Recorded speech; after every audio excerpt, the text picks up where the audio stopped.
Right. There's an ass scout here. Move, ass scout. Come on. What do you think you're doing? Get away from here. Sir. Sir. Sir. No, no, no. Where do you think you're going, sir? No, no. No, no, no. We're sending you over here now, sir.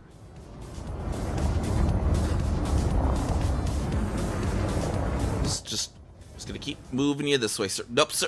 Okay, fine. You're free to go, sir. How far did I take him?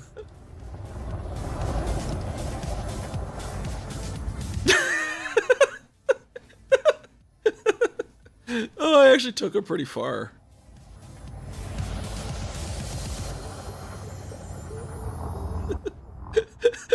He's leaving. He's like, fine.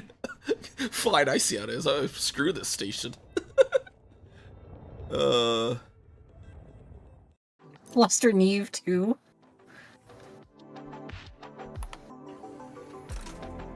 What can I say to Neve that would fluster her?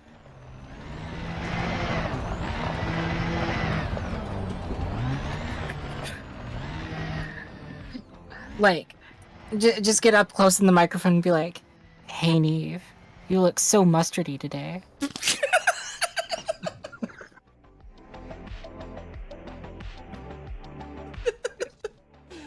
I knew it was gonna be something related to mustard that someone come up with.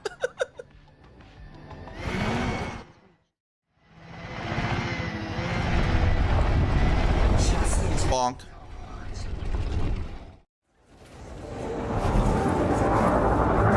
Do a barrel roll.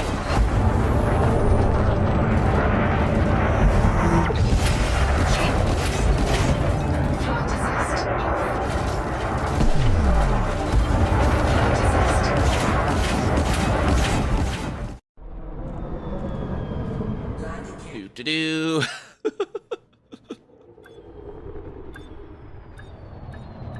See, we're fine. Plenty of fuel.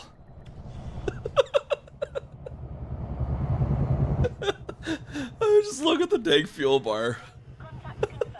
It's like 1 pixel.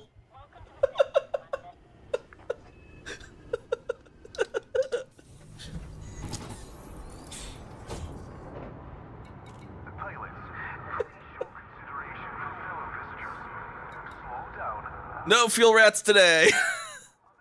The music back on. You're doing? It works. I hate it. I hate it so much.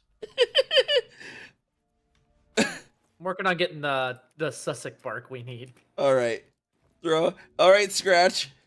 Go get near. Oh my god.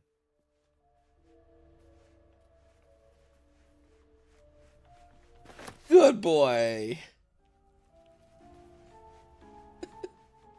Tumbling out of my ass. Fair. Where is my this we're going to repair. That was great. Now I Oh yeah, hey, now you really need that.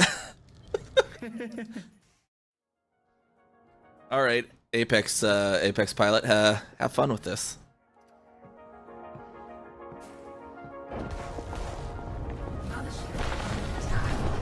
Apex driver's like, what the hell did you just get me into? What did you call me into?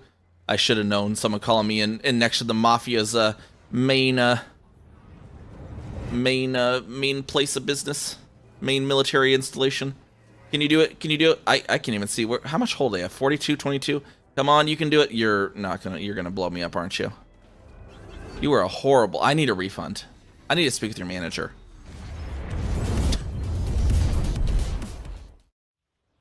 Oh my gosh.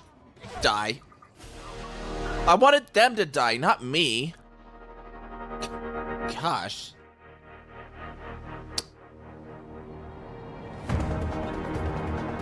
Darn game. Taking my commands a little too literally, I think. Hey there, everyone. How's it going? How's it going? We got another Elite Dangerous stream here today.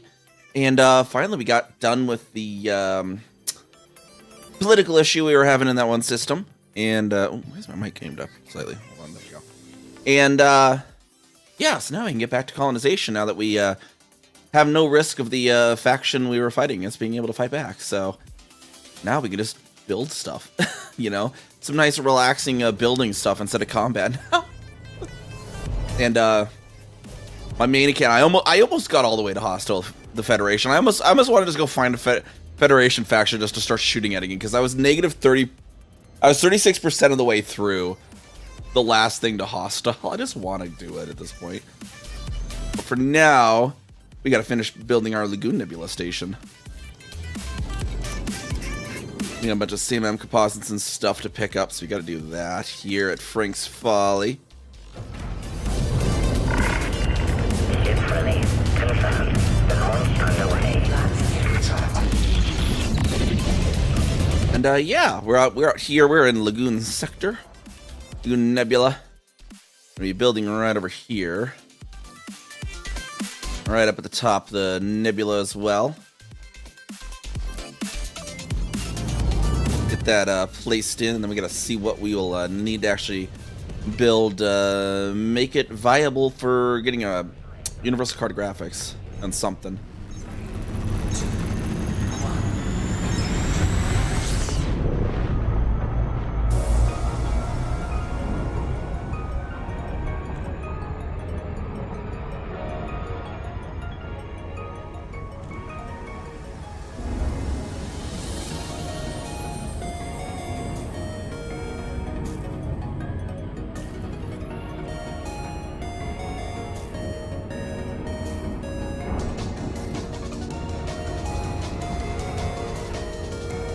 Down here, the Frank's Folly, down like right in the sunset zone there. That's we need 528 ceramic composites, and then is that right?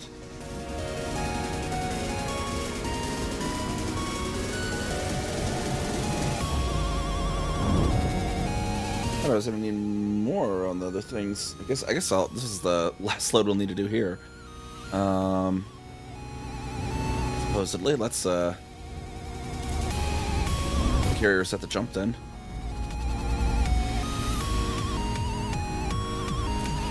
Make sure. Hold on.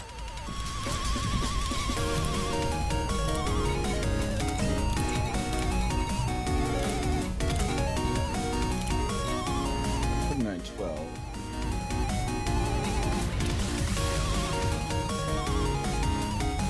400 something or other on my system.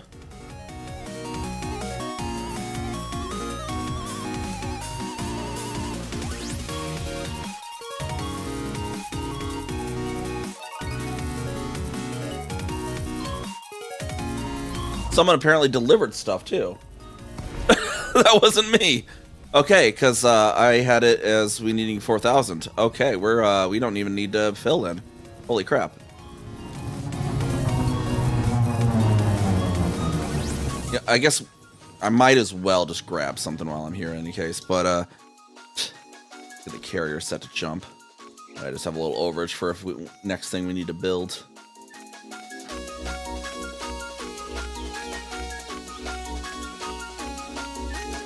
That's set on in there.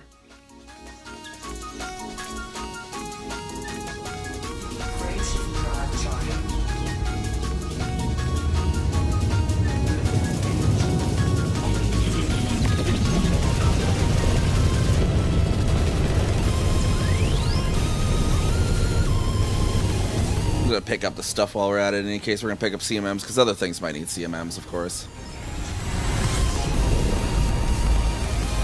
But yeah, it looks like someone else out there just ended up being helpful or something.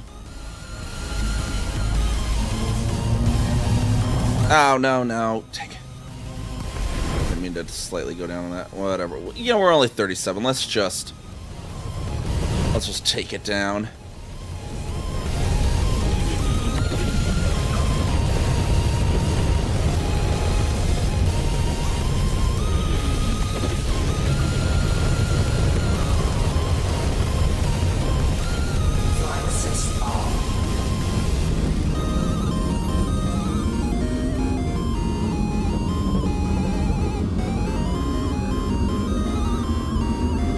So once we hit about 10 kilometers, I'm going to hit the flight assist, this initiate braking procedure.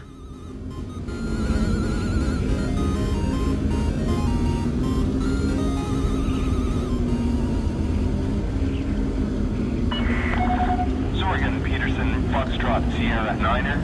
Please ensure you follow standard docking procedures before landing. Double thrust.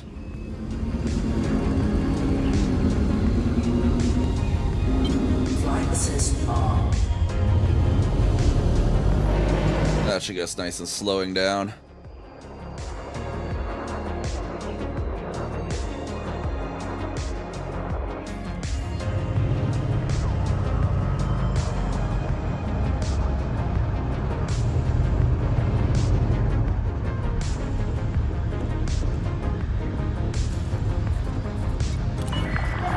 Your current heading is good, Commander. Request approved. Please head directly for Bay 10. Landing capable. Alright, 10 is going to be right there ahead of us.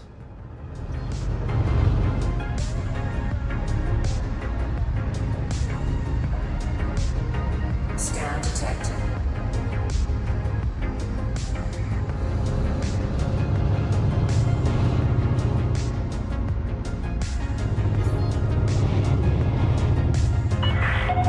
Descent to flight level 300. Warning, terrain alert. Climb immediately.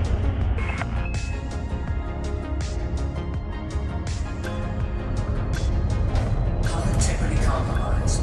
Taking damage. Alright, looks like we're backwards on the pad. We'll have to rotate around.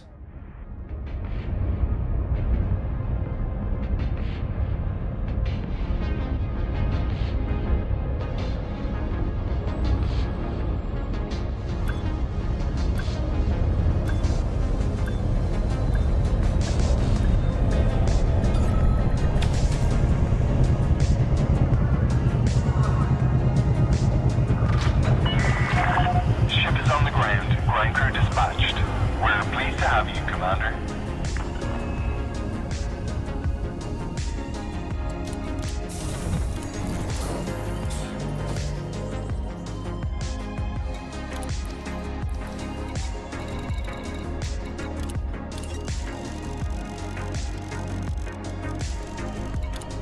Cargo hold at maximum capacity. Alright, let's get on up there to our carrier then.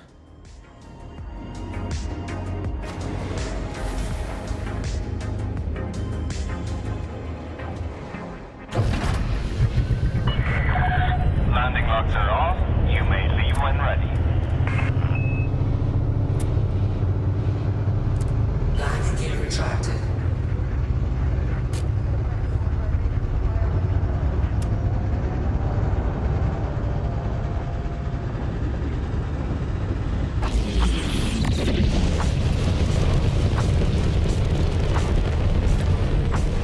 Freight drive charging. 3, 2, 1. Engage.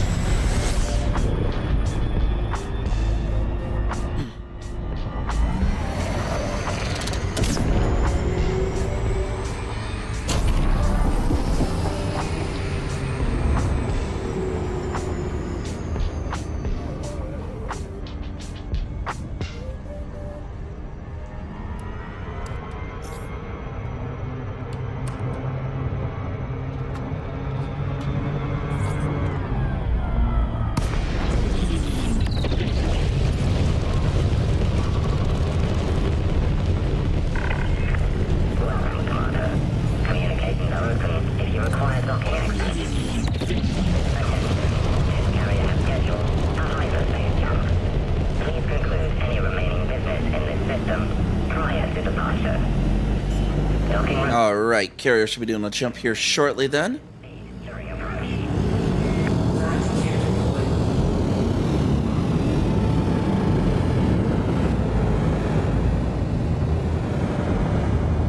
Likely get in our course there and just jump ahead of it and scout the system while we wait. 10 minutes, that shouldn't be a big deal. Scan detected. Hull integrity compromised. Taking damage.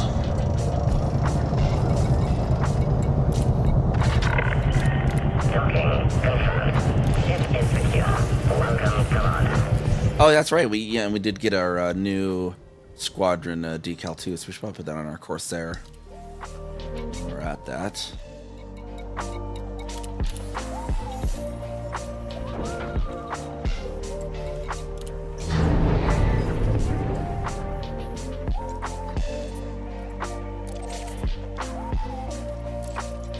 Four jumps, that's not too bad.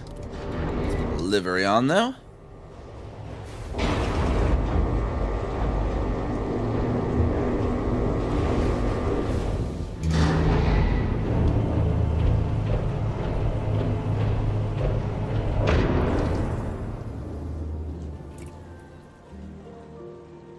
Although it might clash on this paint job, though. Maybe. We'll see here. So we got our new... Got that there. We got that there. Where do I want to put it on this one?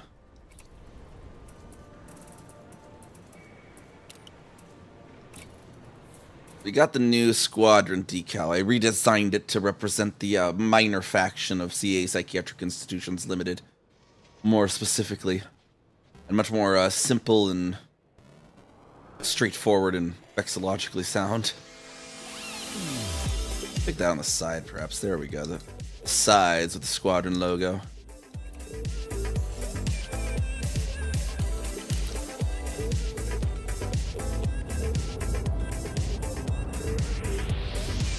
It's kind of blocked by the buttress there, but kind of works.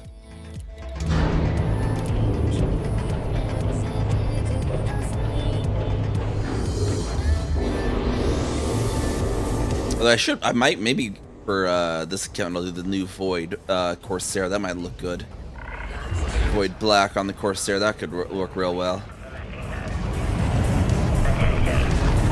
Carrier jump sequence is underway. Lockdown begins in 5 minutes.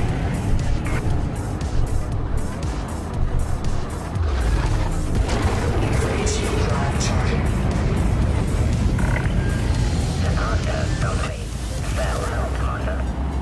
And speaking on colonization too, they did actually you know, the FDev listened and actually made the Dodec actually early access. So that's a good thing. That's a good thing. I'll definitely get that now if it's actually going to be early access. That was my main worry, is that you being permanent access, you know.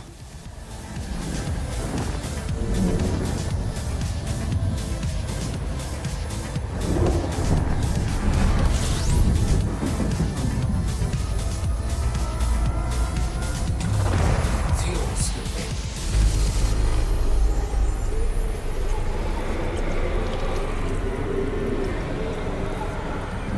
Fuel scooping complete. Frame shift drive charging.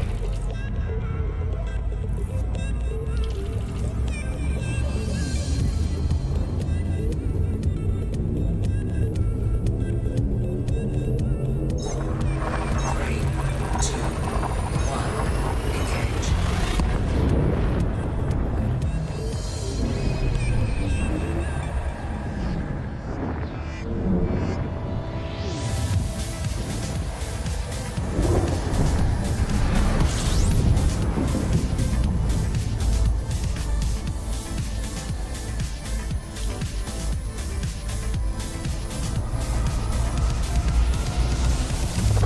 Slide around the start here real quick.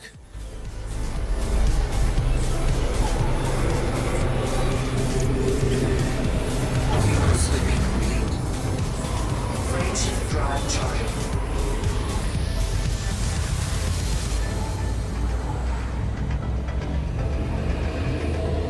Of course, we got the new Caspian Explorer coming in, so that at least hopefully should make Distant Worlds 3 not 90% man delays. I'm still going to take the Corsair. I mean, I'll try out the Caspian Explorer, but I think I really like the idea of exploring in Gudamaya, so definitely going to keep the Corsair, I'm pretty sure. Might have a Caspian Explorer on the fleet, though, for if it has the enhanced neutron capability, you know, in case I need to get around somewhere quick or something. Fuel scooping.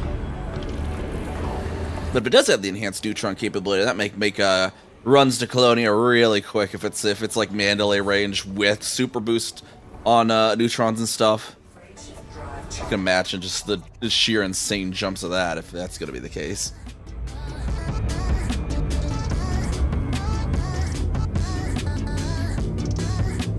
And then, of course, the 13th, the new mystery system is going to be unlocked, so that's going to be very busy, I imagine, that day. We'll see what's going down there.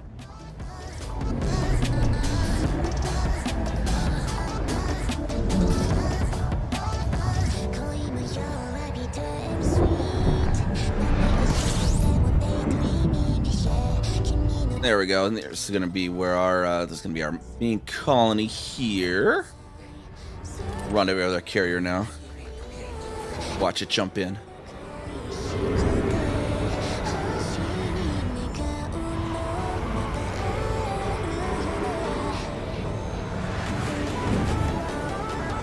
Yeah. Because, like, if it has... Because you can already almost reach 500 on a, like a min-maxed Mandalay. You can pretty much... I think it actually breaks 500 even slightly, right? No, not quite, because it doesn't reach 100. But it gets to, like, almost 400, right? Yeah. Yeah, it could get to almost 400. I'm curious to do 500. I don't know why I thought that outdo it, because you'd have to have 120 to outdo a thing. But if it's like Caspian Explorer getting like 8 times charge per neutron or something, that'd be crazy. There might be, you know, that's what, okay, now, yeah, I'm gonna have to, I really like edge exploration on the galactic edge. And if that is the case with the Caspian Explorer, there's probably new systems that can be reached. Especially if it can outjump a carrier. If it's able to outjump a carrier off a neutron, there's going to be new systems that can reach. And then, one of the interesting things in neutron charges is if you charge it, land on a carrier, that carrier jumps somewhere, you still keep that charge. And so you could technically also... There's going to be new systems that can be reached using that method too. That would be within whatever the new range might be of the Caspian Explorer, but not from a neutron. But you can bring another neutron into position effectively that way. That might be an interesting thing too.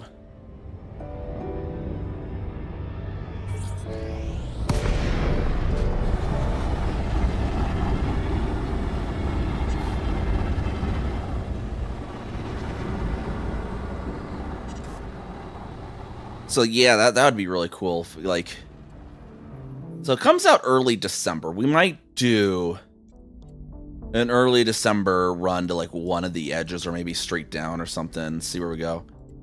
Do I have this bookmark? It's obviously not reachable. I think that must be the furthest south pulsar, and I just decided, yeah, I'll just do that.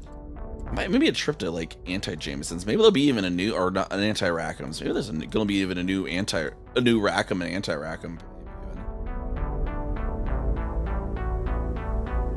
From wait, N1 to N0. What is N1 and N0 being considered? I know that's one method. And then yeah, we also might have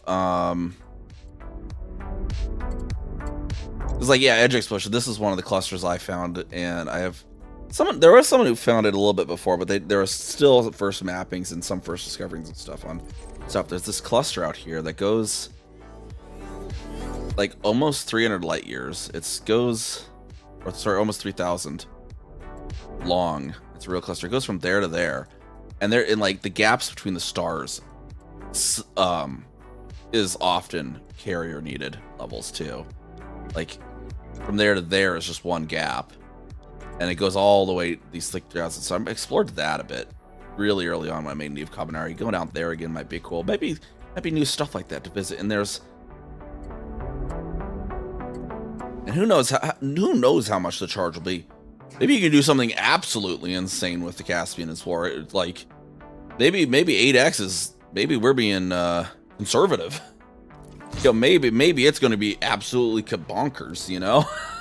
And maybe you can get to like that. There's that There's a cluster that's known to be like on the southeast side of the galaxy.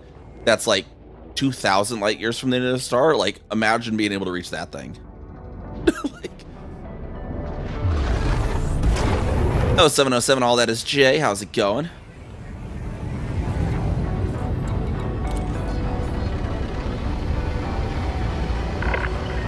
Welcome, Commander. A no fire zone is in effect around this area. And yeah, now we just gotta colonize again. You are welcome to approach, Commander. Oh, and then speaking of other news too, Commander Totally Not a Demon got Twitch partner today, which, you know, if you're not familiar with them, I'll get a shout out in there for them. If I can get a shout out for Commander Totally Not a Demon. And yeah, we'll also be streaming with them on Monday with continuing our journey in RV There Yet. We'll be doing that, our Monday streams. Basically what that's going to change, for those who have been around for our Monday streams with the Cyberpunk, we're going to be sliding forward about 3 hours from the usual time slot. That way we are hitting the last 3 hours of their stream, and that we'll be doing, you know, they stream a little bit earlier on, we'll be hitting the last 3 of theirs, and then we'll be continuing with Cyberpunk after that bit of the collab. So that's how that's going to start working. So instead of 6 p.m. Central Time, we're going to be starting around 3 p.m. Central Time. And going to probably about 3 a.m. We're not gonna change from being 12 hours to, you know, 16 or anything crazy.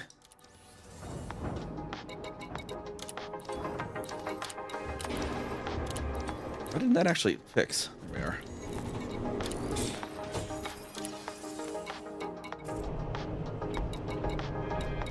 Where's, oh, there it is. So we're going, it's at the bottom.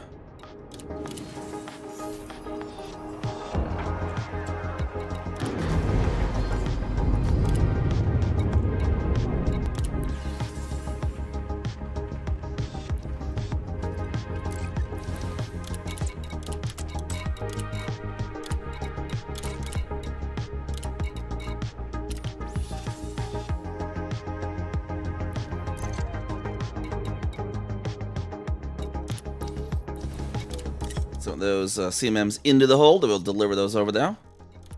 Cargo hold at maximum capacity. Landing gear retracted. Ship has departed. Ship departure confirmed.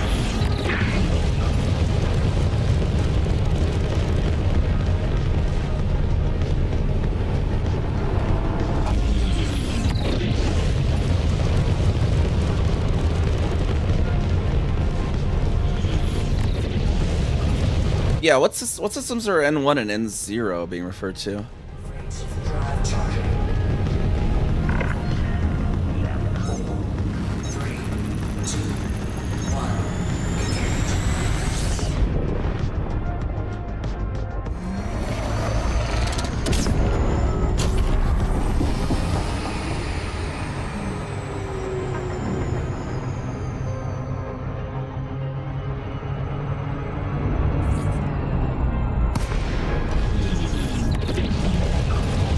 Alrighty.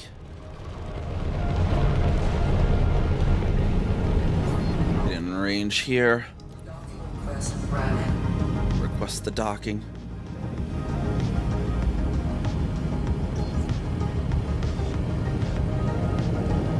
All the Christmas bobbleheads get kind of spread out on the dashboard of the Panther Clipper, though, with how it's kind of the weird bobblehead positionings on this ship. But it kind of works still.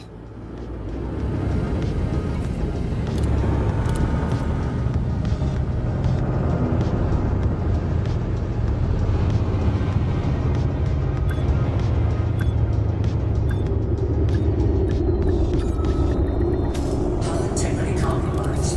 Docking successful. Engines disengaged.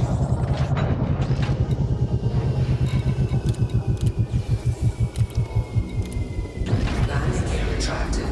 Ship released. Engines engaged. Alright, over to the carrier again. It should be just 3 runs. Should be the total that we'll need.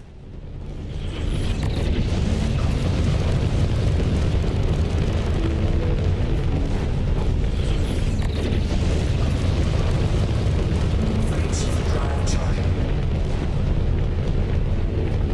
4, 3, 2, 1. Engage.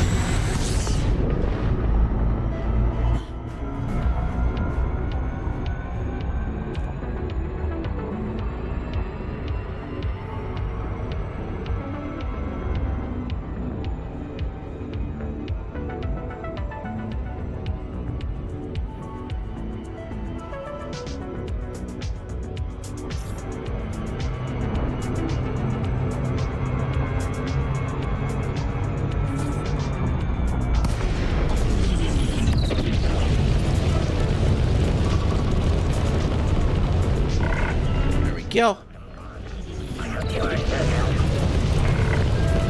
Docking request accepted. You are welcome to approach, Commander.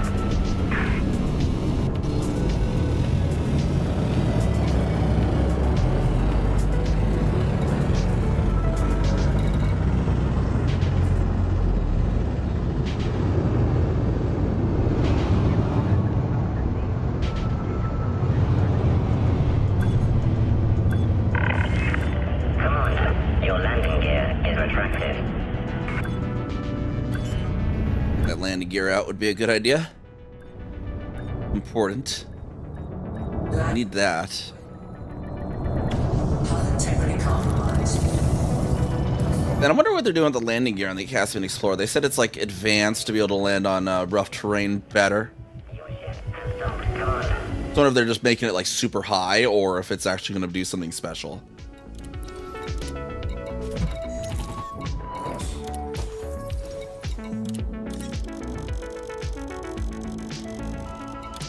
Cargo hold at maximum capacity. Landing gear retracted. All right, back over to this colonization ship.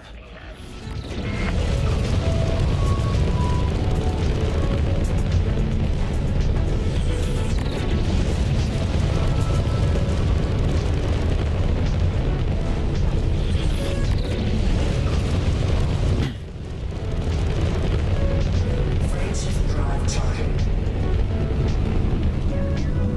4, 3, 2, 1. Engage.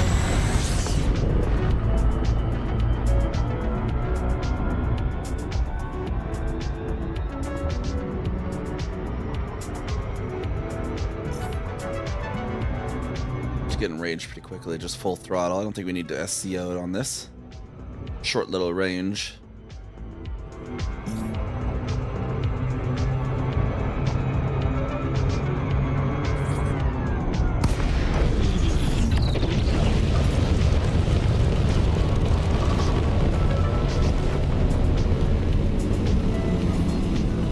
Docking request granted. That doesn't seem to be on the top. Docking request granted. Give me one on the top. There we go.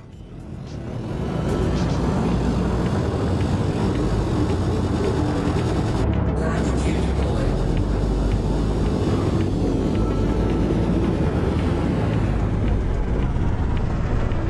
Hull integrity compromised. The control tower. There we go. Set on right down right there. That'd be good. Docking successful. Engines disengaged. Deliver these things. Boop. And then we'll finally just need 968. And that'll be finished. Excellent engines engaged. 968. Gotta figure out other stuff to place, and maybe there'll be other. Maybe there's already self-sufficient colonies within Lagoon itself that would be nearby, rather than having to necessarily go to the supply point. There's also the Orion group. Did that one cluster far away?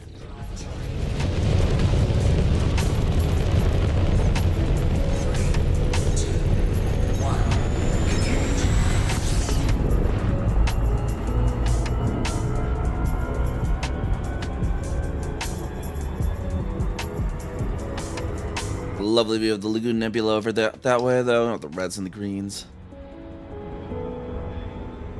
So what we're working on here, we want to make, like, since we run the expeditions, the Celebration of Early Astronomy expeditions. We're kind of an exploration group. I want to have deep space outposts for our faction, because like the lore of our faction, too, CA Psychiatric Institutions Limited, is that we're like a foremost authority on research of cosmopsychosis, aka space madness. Our squadron, I tongue-in-cheeked up our squadron description even more a little bit yesterday, actually. Let's go in there, yeah. Because it's like they called it what was it? Mission statement, right? So we went the whole corporate mission statement, corporate buzzword it up. We're like, treating and researching cosmopsychosis with state-of-the-art luxury hospital facilities, leveraging vertical integration and corporate interstellar scale sovereign astro governance strategies for scalable deployment of state-of-the-art healthcare facilities, the research and treatment of cosmopsychosis, aka space madness, with data-driven, empathy-forward treatment, as well as for general healthcare needs. Our governance as a care GAAC model uses mental well-being into the societal foundation. It's so corporate buzzword. It's so funny. I just love it. Going all in on the corporate buzzword. Anyways, oh, we can actually change this now. I don't need the notoriety decay anymore.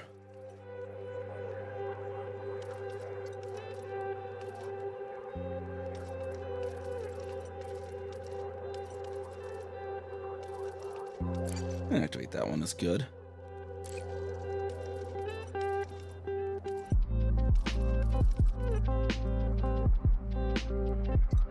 Ooh, we could do that one good because I think some people might be doing the Soontel Mania right now. I'll put that one on there.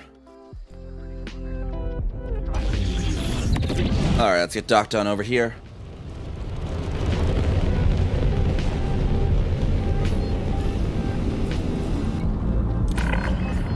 Docking request accepted.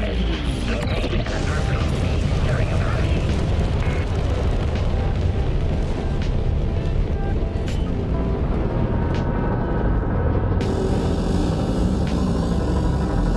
Landing gear deployed.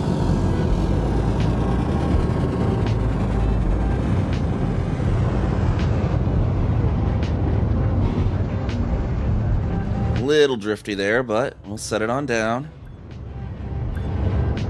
Slowly but surely. Oop. Integrity compromised. Not there, though. Taking damage.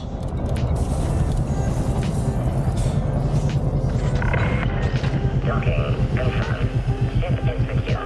Your ship has docked, Commander. I only need 968 at this time.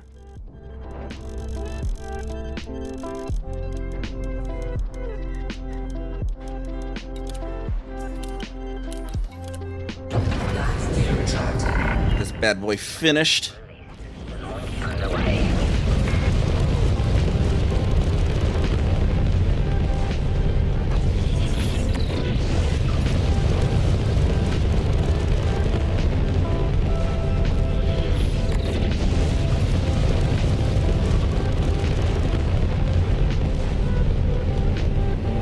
Freight shift drive charging. You have departed. 4, 3, 2, 1. Engage.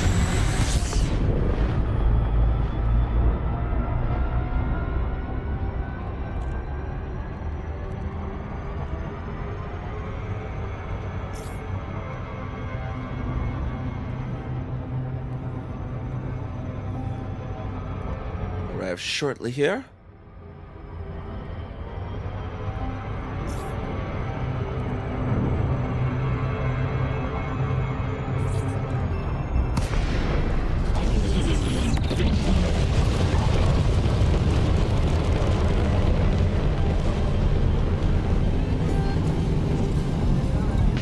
Docking request granted. Docking request granted. Dang it. Give me one on the top. There we go.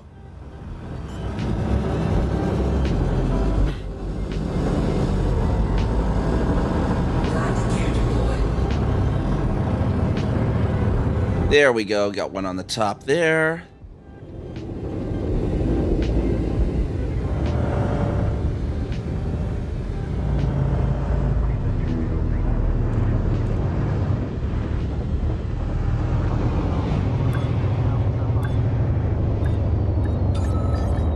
Health integrity compromised.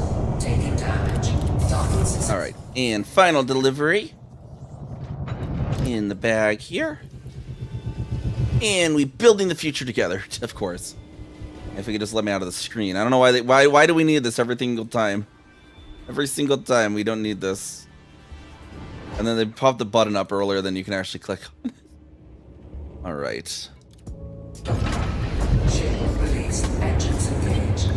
Flight simulator. All right, let's take a look. We need to look and see. Okay, what are the requirements we need for our to get the universal cartographics on a large pad station? Do. We got our pin messages. Station service. There we go. Let's look at this thread here on the main forums.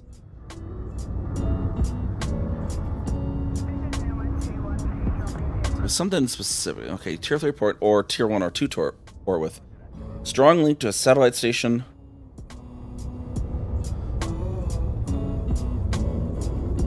Comms installation or relay station. Or a scientific station or exploration hub built in the system. So actually that's not too bad. I thought it was gonna be worse. We just need a satellite on strong link to the outpost and we get it there. But I would want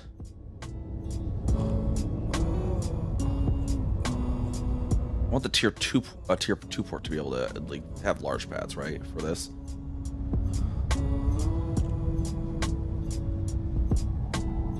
That's the main thing I'm going to want there. Let's take a look in here then. Okay. I don't have any landables here, unfortunately.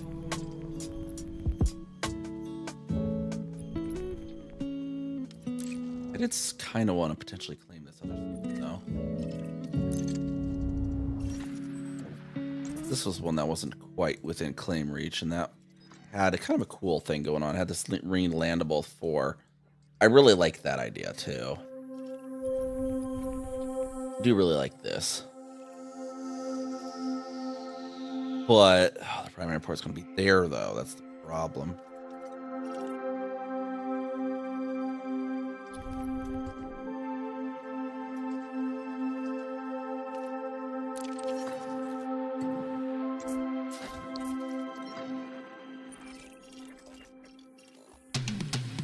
No.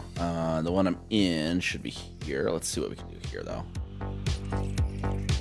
We got 3 on this. 2 on this. So we'd,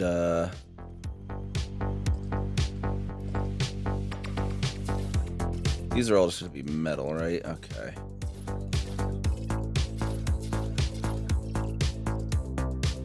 Oh, that's right. Yeah, I did the water world. Okay. That's right. Okay. And I have 1 tier 2 point. I need... How many do I actually need? I have 3 tier 2 points. So I know we need a satellite. I already know we need a satellite. Set is a requirement. And that'll give me a tier 2 point. And I might as well make available on my outpost as well. So I'll put a satellite there. And then completing both of those should give me the points I need to make the tier 2. Flight assist on. Flight assist off. Flight assist on. Irene on this one. There we go.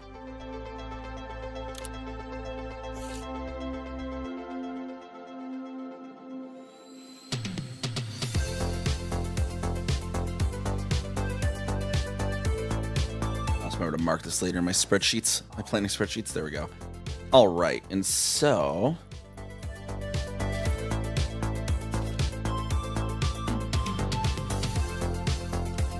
I just need to type these out real quick, basically into our bot, so I know how much we need to shop for.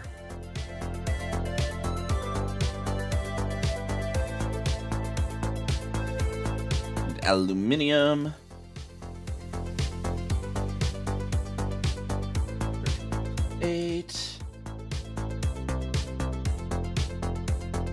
Deposits. 3 components.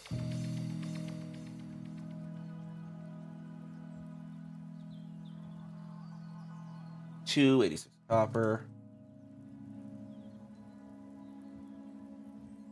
Food cartridges. Fine fruits and vegetables.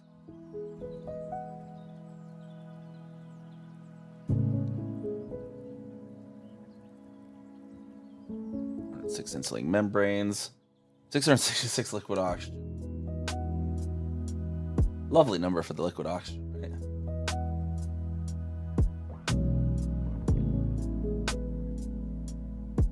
Microcontrollers, 13. Polymer 3.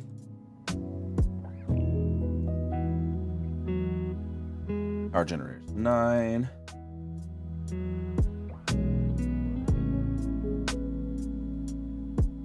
Five.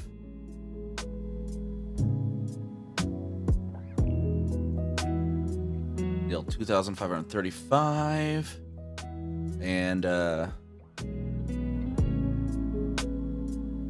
superconductors 59.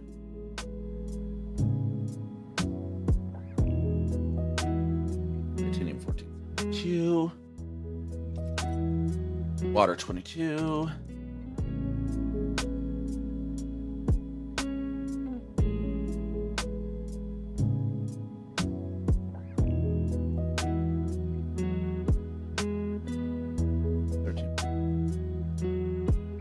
That one.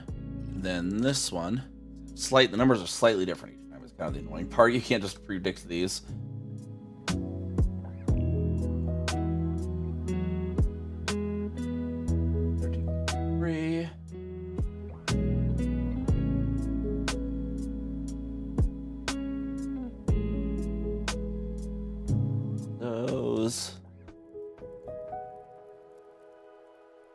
Computer components.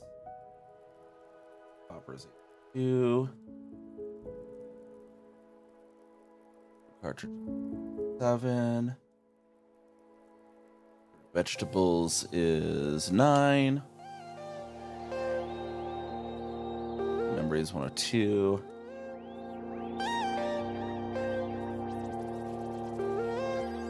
Liquid oxygen. 13. Polymers 168. Generators 9.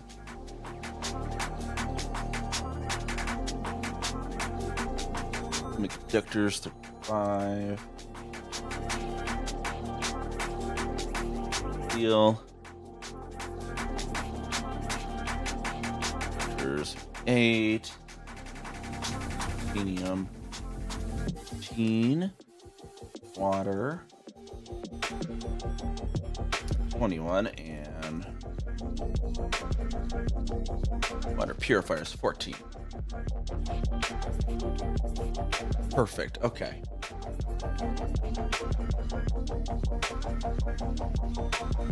The main thing we want to search for, we want to first see if there's somewhere nearby.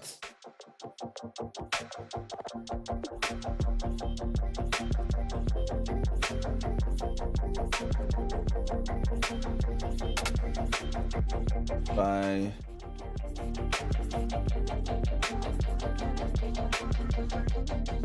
that's gonna be a refinery. That's gonna give them most stuff at least. We have something 18 light years away. That's good. Okay. And that should be in Lagoon Sector. FWW D155. There we go. Let's temp bookmark that for now so we know exactly where we need to go. And away we go.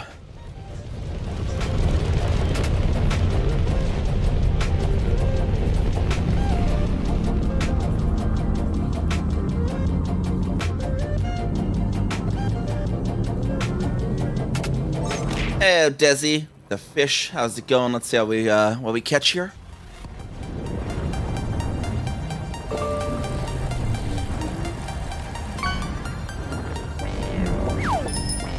And he caught a bike. Nice little commuter bike. Let's see. And then the what was the name of the station we needed to go to?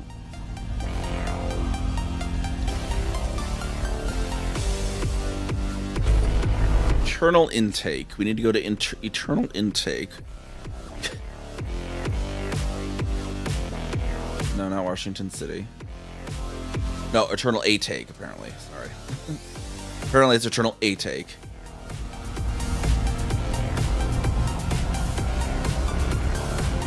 We just got to build those 2 satellites, and then once we build the 2 satellites, we'll have the thing to place the T2.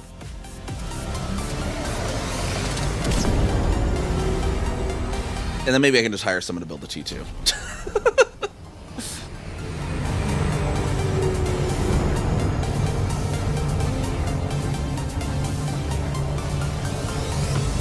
That way we'll have large pad for our group with universal cartographics. If they're ever out near Lagoon Nebula.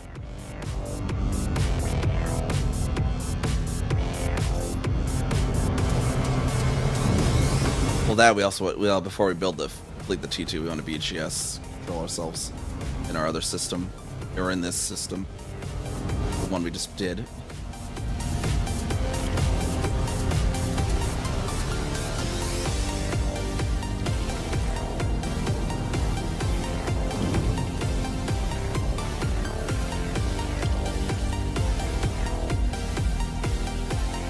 Who are the, what's the groups here? Mercs and McCoon, Delta Squadron, Guild of Sephri. Okay. How's it going, Desi? What you getting up to?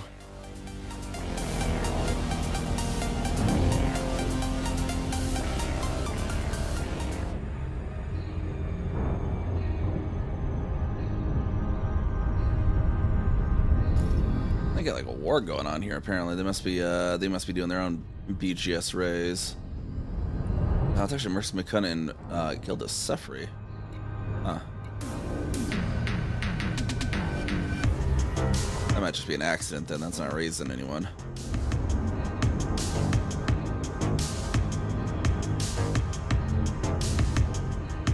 Wow, this thing is really close to the surface. Look at that. It is in the orbital cruise, or the orbital area at least.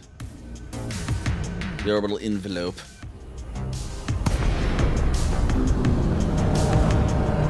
Oh, and it's subject to the planet's gravity. That's interesting. This is weird.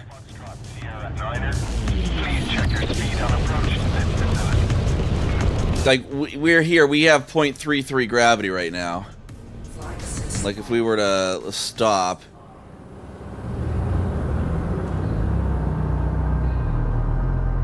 Actually, the thing too, like, if we were aiming down like that, we wouldn't actually quite stop either. I guess, well, we can. Okay. Interesting. It's keeping. It has the thing like we're in orbital glide, though. Interesting.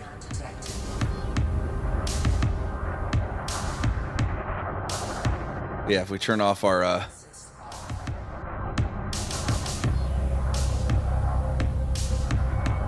we just start falling away from the station. That's interesting. The station must be constantly having to thrust itself as it rotates. That's funny.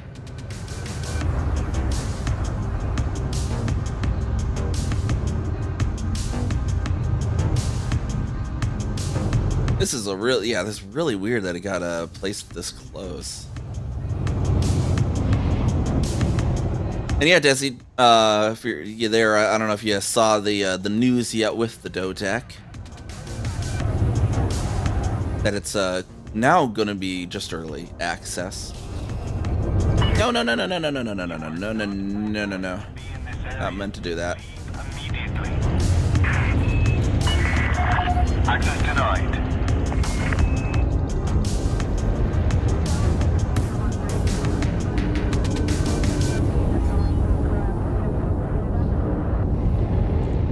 We're like, which way is down? As we rotate too, we're gonna have our different sides facing down. What? I requested! What the heck? Heavy Okay. traffic ahead, Commander. Fly safely. Clearance denied. Is this station bugged that you can't request? What the hell? What is going on here? Request. Why is it not giving? Oh, that thing. Thought I requested it after that earlier. Request approved. Proceed to... Yeah, never mind. I'm just dumb. Yes, so weird because you're rotating around, and it's 0.33 gravity. Meaning, like right now, I can't actually fight the gravity to get over there. This is so weird. And it's gonna continue to rotate around, and then I'll suddenly be able to. Like I cannot get over there unless I'll have to do this. There we go. Speed restrictions are in effect at this facility. Please comply. Oh, it is so weird. The gravity effect is making everything seem weird here. To be able to dock like this. Integrity compromised. Caution. Unsafe maneuvers will not be tolerated. Oh jeez. Oh, oh jeez. No. No. Go.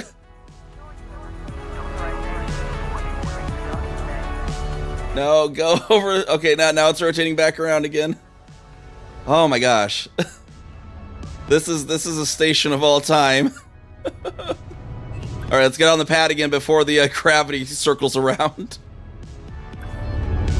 Oh, I can't go down? Down? Okay, that should always be possible. It is really wacky.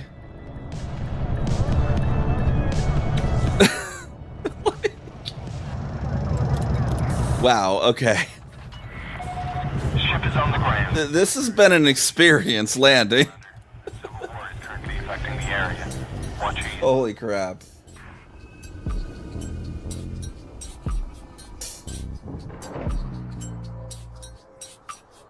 What is supposed to colonization? No, I didn't see. Hold on. They told me there's a new unread message in the colonization channel, but I don't see it. I don't know. Hey, Doc says we're having we had a very interesting docking experience at this station. And we're gonna apparently be in for more because we need more things from it. But this station is so low to this planet that the station instance At maximum capacity. has 0.33 gravity. Which is like, okay, whatever. But then the station is rotating perpendicular to that gravity. And that's 0.33 is strong enough that for a ship like this, a Panther Clipper, only your ventral thrusters and your main forward thrusters have the strength to overcome that. So as the station rotates around and you're now sideways to the gravity, you start falling and you can't counter it. It makes docking with this station a nightmare. Like it was so trippy and weird. I might have to try it again just for the challenge, but I don't know if I'm going to keep coming to this after the second time. All right, let's see if we take. I don't even know what orientation the planet is right now. ship uncoupled. Maintain correct. Oh. See, it's doing something weird. Okay. That doesn't show the vertical it's not showing me the vertical speed indicator though. Even though it's showing the orientation chart, which is interesting in its own. Okay, it has me drift. I'm drifting to the right of the mail slot. Hold on. I'm just barely able to fight against it. There we go. Okay. Oh, jeez. Like, I'm taking all of my left thrust just to stay centered with that. Oh, my word.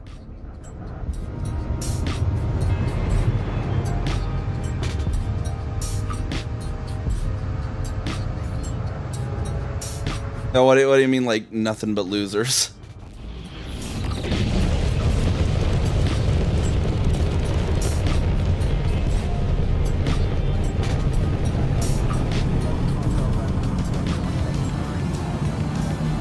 My keyboard? Oh, that's working. Oh, that's weird.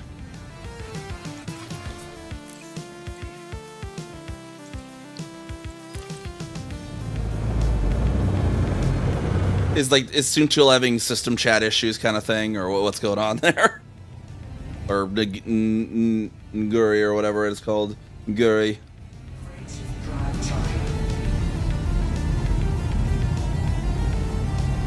Had some guy interdict you 3 times. He's sitting on the 4th and killed you. Can't kill him in the first, just give up. It's 4 times in a row. So, to be fair, you can avoid the chain interdictions if you high wake instead of low wake. If you low wake, they're just gonna follow you basically.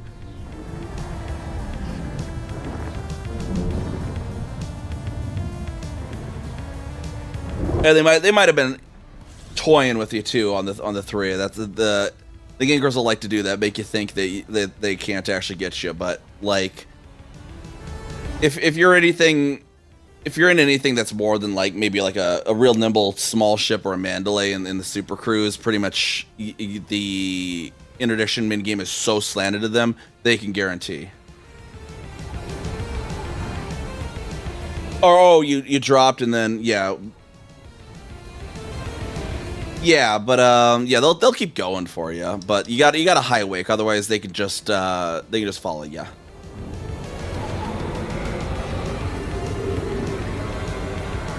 But yeah, that's kind of the one of the fun parts of playing it open too, is having the proper build for it all, right? Having that proper build, be able to survive that kind of thing. So high wake is jumping to another system. Low wake is jumping to Super Cruise. Fortunately, when you low wake, when you jump to Super Cruise, they could just jump to Super Cruise right behind you, and then just all they have to do is pull the trigger and boom, they're interdicting you again. That's the other thing. The other, so high wake's usually the best strategy. If you don't want to have to bother going to the other system, what you can generally do, if you're really quick on, is low wake and then immediately drop again. And by the time they follow, they won't be in that instance, and then hopefully when you low wake again, you'll be in a different instance. But that's a kind of a gamble there.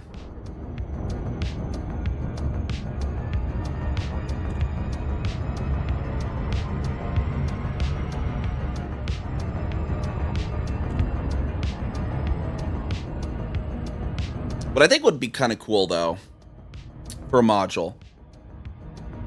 Oh, yeah, sorry, that's just hit, yeah.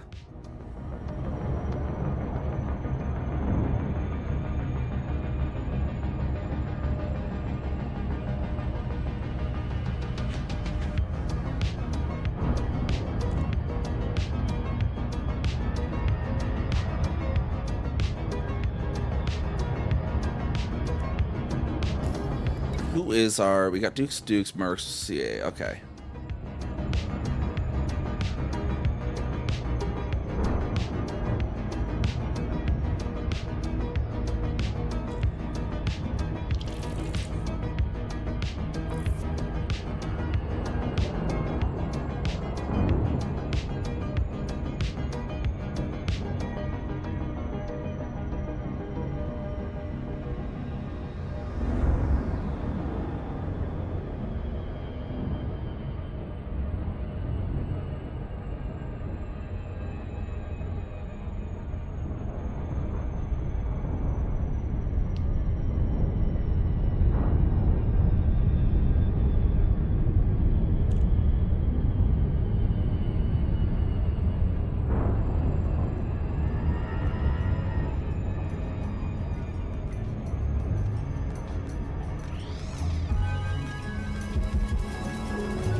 Alright, pop on in here. Hopefully people should be out of the odds soon.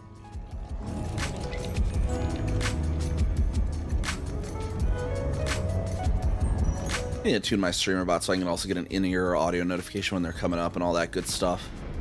I think it should be possible. I know Lily has like a streamer bot gives some sort of overlay when ads are playing too, so I know a way to do it.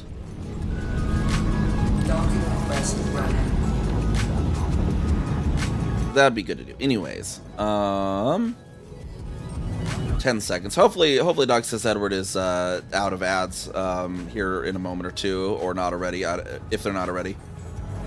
All right, so ads should be back. Okay, anyways, Anyways, you should be out of the ads now, I imagine. Dog, says Edward. So high wake is jumping to another system. Low wake is jumping to super cruise. So if you're just jumping to super cruise, they can follow you right into super cruise, and they'll almost always get the same instance as you, and then they just can click the trigger and interdict you again, right? So that's kind of what happens there. So you wanna high wake too, and that also prevents you from being affected by the mass lock if they are a ship that would mass lock you as well. What I would think would be a kind of a cool module they could make too would be like a super cruise stealth module. That'd be really useful for like trade ships. You know, a super cruise stealth module that would NPCs wouldn't be able to interdict you, right? But it takes like makes a lot of heat or something while you're running it. So you don't always want to run it, but you pop in the system, you see a hollow rectangle hollow trying to, oh yeah, let me hit that, and then they can't see you.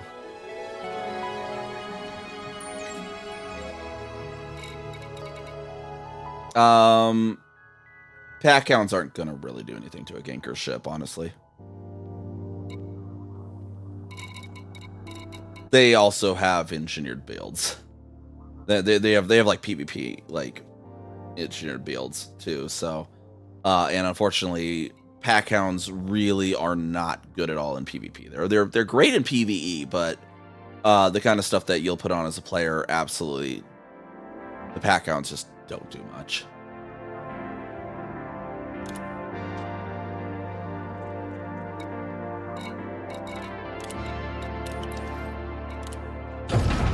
Ship released. Engines engaged. Because they're also likely to be running really strong shields, maybe even prismatics. And explosives do very little damage to shields. They're really bad at damaging shields. They're really good at damaging like modules and stuff that they still have a ship. That's why it can be like on my Cobra, my mission running Cobra for PvE. I have 2 Cyto Scrambles on there that just nuke down the shields, and then a bunch of pack hounds. It's really good for that, but yeah, not gonna really pull that off on a player, unfortunately. Yeah. Well, what can be annoying, potentially, if to catch some that aren't expecting or aware of the tactic, is put on the reverberating cascade torpedoes. And if they're not real careful, they might fly into that and completely nuke their shield generator and have to go get it fixed. That one can be a bit annoying.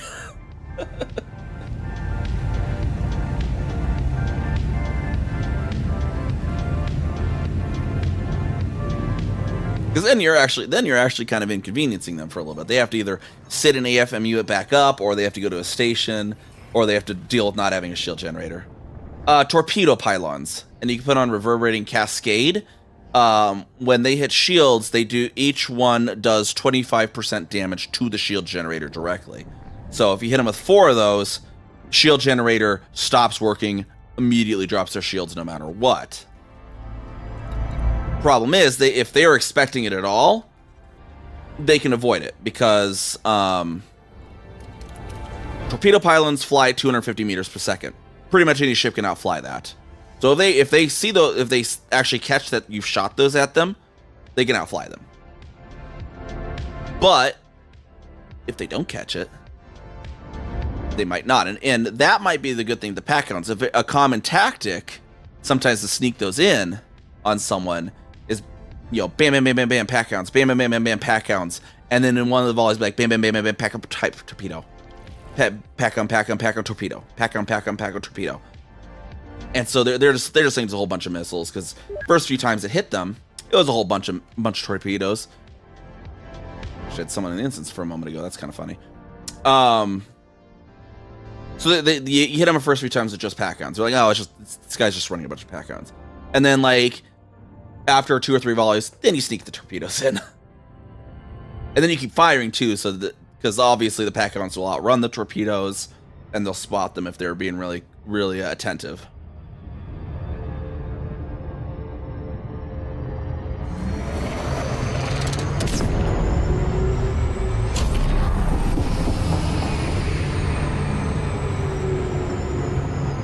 But generally, with most gankers, the strategy is just to run. They're mostly going to be equipped, ready to do PvP combat. So unless you have a really good PvP combat build, you're probably not going to overcome them, unfortunately. Or they'll just run. A lot of the gankers too, they're just there for ganking.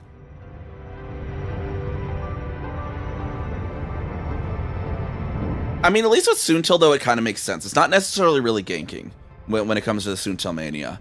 Like, arguably. Like with Soontil Mania, the Soontil Relic stuff, you can't really make the argument that it's ganking. Because it is being done for power play and inherently PvP activity. Like, if you're doing Soontil Relics, you are effectively, by the nature of doing that, going against some other group. Very likely going against another group. So they're trying to stop you from enhancing your power because all the powers are against each other. So, yeah.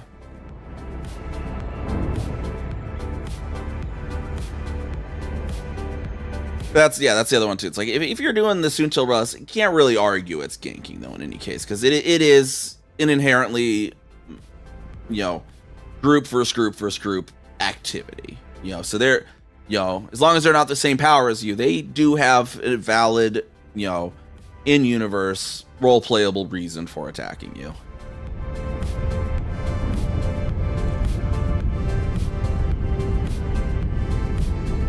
Yeah, Phoenix, that's true as well. Like, if you're in a really well-shielded something, they probably won't go after you.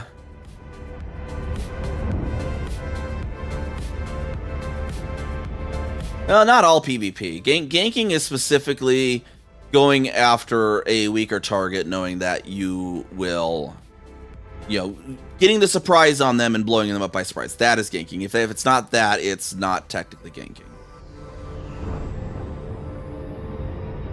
It's like rock fights is not ganking, and then, ganking usually means too not having an actual reason for it too. So if you're like in an enemy's power play space and they interdict you and kill you real quick, that's not ganking. That is you entered hostile territory and they performed a security action against you, right? Or they've had CGs in the past where it's been this side is versing this side in conflict zones, and if you're in that conflict zone, another player on the enemy side shoots you and kills you, that's also not ganking. You were in an active combat zone and got combated. Please head directly for Bay 25. Shooting from within the station is arguable. Yes, but at the same time, they do have an actual role play reason if you're an enemy power for shooting at you. Like if you are there picking up the rare goods, the Soontil relics, and you're pledged to another power, there is a very, it is very likely, and a very strong assumption, and likely to be correct assumption can be made that you're picking those Soontil relics up for your faction. And if they're not your faction, that means you are their enemy, and you are engaging in an activity that goes against their interests. And it is in their interest to stop you from doing that. So, even though shooting from within the station is a criminal activity, it is still an justifiable roleplay, valid reason for it. And that's kind of the key kicker when it's between ganking. In other words, ganking generally means surprise, doesn't have an actual real roleplay reason besides, maybe I want to roleplay a serial killer, right? Like, okay, but still kind of ganking in that sense. Yeah.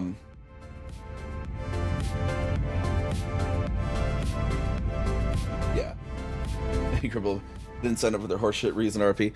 Well, in that case, that's the beauty of Elite Dangerous. There's private and solo. If you don't want to sign up for their RP, which can be combat, right? Then there is private and solo. It's everyone's able to play the game their own way. I really like the challenge of it, but that's me. I like the engineering challenge of, okay, I want to be doing trade activities, but I know that this system has players in it that want to shoot me. So You know, maybe, you know, I have this clipper I'm in that can, for example, hold 1,304 tons. But if I take to the Guri system, and I get interdicted, this thing's gonna fold in like 2 seconds flat to a volley of frat cannons. Not the ship to take there. Colonization out here in Lagoon Sector, where there's a very minimal risk of that.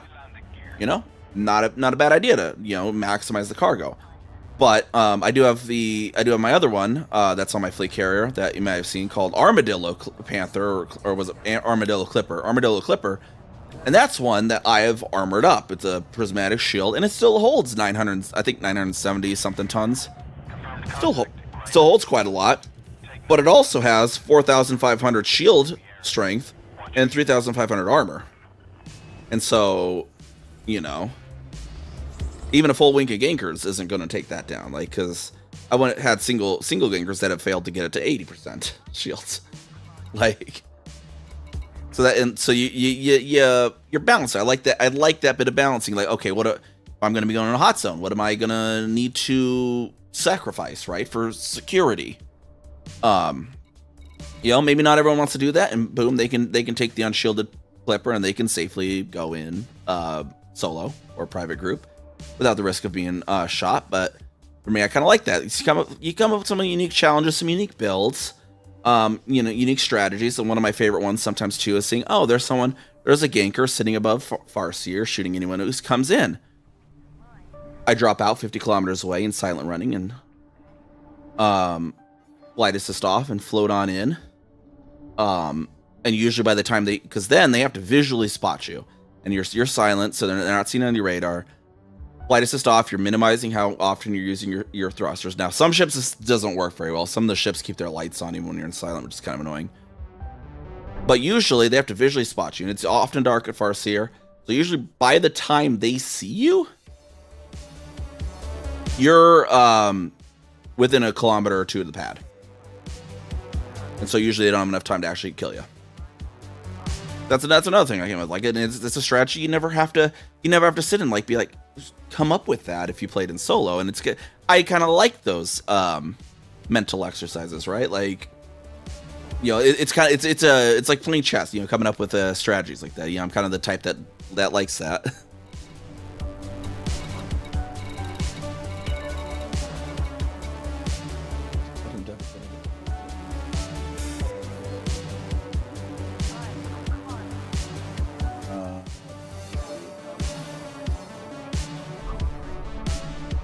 My bot commands channel. Dang it. There it is. Okay. Yeah, okay.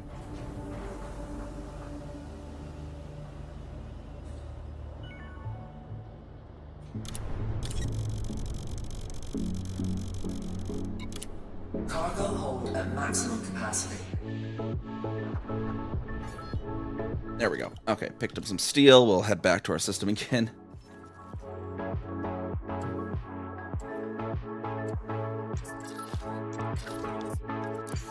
And the biggest divide is there's a lot of players that want to play online and meet people and make friends. Yeah, I can kind of get that. That's why it's like open usually is, you know, is fine in that aspect. There are groups like Mobius as well that do have a fair amount of players.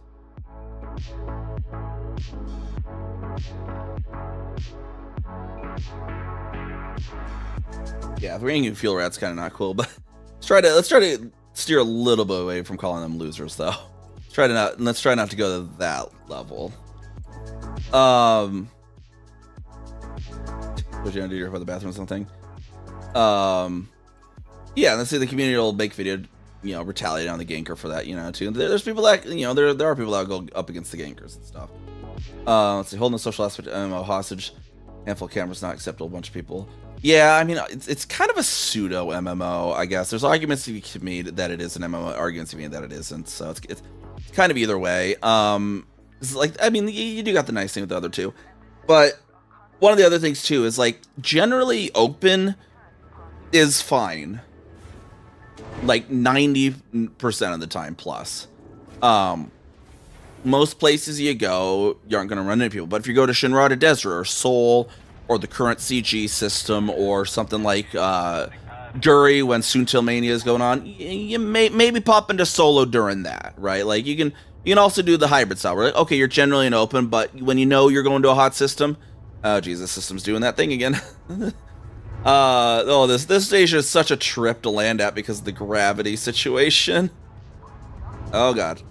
All right, now it's going the other way. Okay. Oh boy. So you can kind of do the hybrid as well. That kind of works as well. Okay. I can't fight against the gravity sideways. Let me out. Let me out. I might want to find another station. This one's a little weird to land at. I don't know. It's kind of fun at the same time, though. The fun challenge. It's so weird. Yeah. I mean, killing fuel rats is generally pretty frowned upon on the community there. So yeah, I mean that one, yeah, we can call that guy loser or whatever, whoever that was. I don't know, but like gankers in general, some of them are actually pretty cool folks. Yeah, like Gino has his one and done rule, stuff like that. Like some of them aren't there to harass. Some of them just have their own version of fun.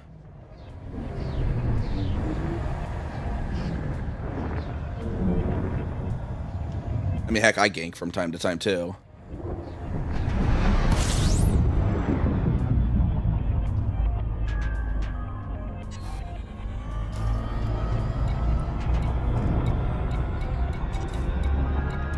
I keep... Could be a station right, yeah, okay, so Bachurin, we'll go to Bachurin.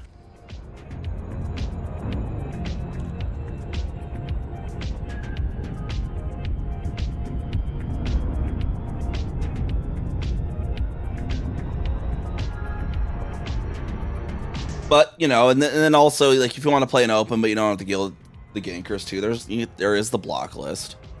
I mean, there is the argument that it causes issues with instancing, but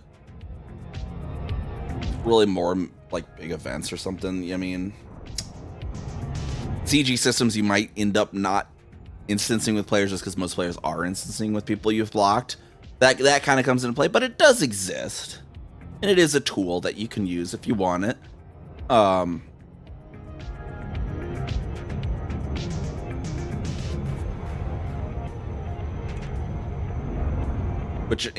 it's a little better than most MMOs. Like, I think a lot of the blocks in MMOs, you can still get on the same instance with the player. That you just can't hear them, and they can't hear you. But you can still see them, right? What was the heck was going on that station? Yeah, we'll be going back to that station a bit when you can see it again. But so what's going on is it's orbiting so low, and it's a pretty high gravity planet that's orbiting low around. So when you're in its instance, there's actually 0.33 G of gravity. And that's a high enough gravity that the ship, the only thrusters in the ship that can fully counter that are the ventral thrusters and the primary thrusters, the ones on the bottom of the ship and the back of the ship. And so, and the station's rotating perpendicular to the planet's surface, I think would be the term, right? So as it's rolling around, part of its rotation, your ship, it cannot fight the gravity, is the problem that's going on there. That's why I was having such trouble getting out of the mail slot, is the station had rotated so that my side thrusters were only just strong enough to hold it in position rather than move it against the gravity. Like, I was only just strong enough to basically counter it, is all.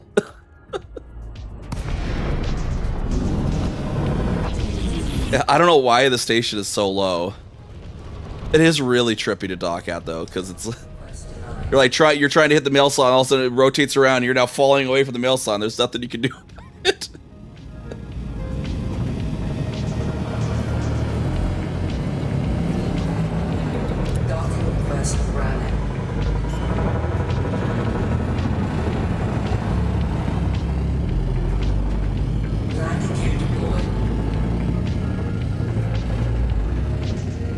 Yeah, it just happens to be the nearest station, refinery station. So I think there was another in the Inara search, but at this point it's kind of just fun. Oh yes, there's the next closest one's like 20, and I think, when I'm fully loaded, I don't quite have that, so that would make it be 2 jumps each way.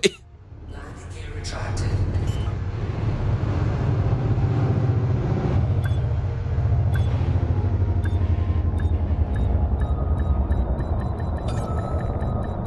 Hull integrity compromised. Taking damage. Docking successful. Engines disengaged. The jump range on this, oh, actually, you can even give the build link. There you go. So it's 19.5, just barely short of it. 19.57 when I'm fully loaded. 33.9 when I'm not loaded. So it'd be 1 and then it'd be 2 jumps back. So it's like, it's whatever. See now, you 30. Well, okay, 30.93 when fueled up and not loaded, and it could go to 33 if I was empty of fuel.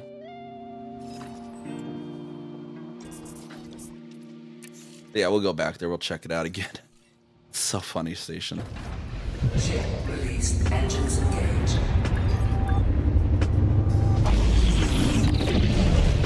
Past our stadium lights there. You gotta be careful, though. You might hit them on the way out.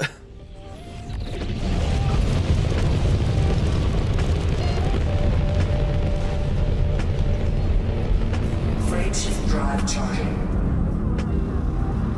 Yeah, it's a little hard to see because the station's on the dark side, so you can't really tell that you're that close to the planet.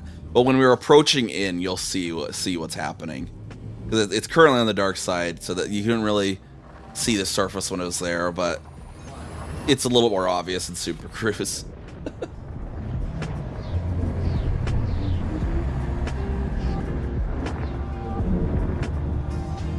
Yeah, it's a lot of torpedoes. Yeah, so like, I do, the one thing I like to do, when the NPCs do try to interdict you, because when you're carrying cargo, you get NPCs, they're like, oh, I like the look of that, I'm going to interdict that. I like to kill them. I like to show them the error of their ways. And so this one is really fun, because I can, I pop those torpedoes out of the reverb cascade on there, that kills their shields, and then I pop the rest of the torpedoes, and a bunch of the pack hounds at them, and that can kill almost any NPC ship. And I think actually, is this the one that has 3 pack hounds? Yeah. My one I have on Kezuka, I need to put an extra pack hound. I need to switch out one for a pack. I only had 2 on there. And it's just not quite enough. But yeah, this one can kill pretty much any NPC that pirate that interdicts you pretty quickly. You're just like, hi. Bye.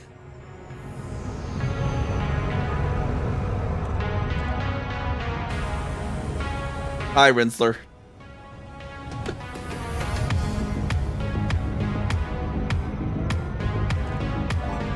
And casting line. Let's see what we catch here in the wintry pond.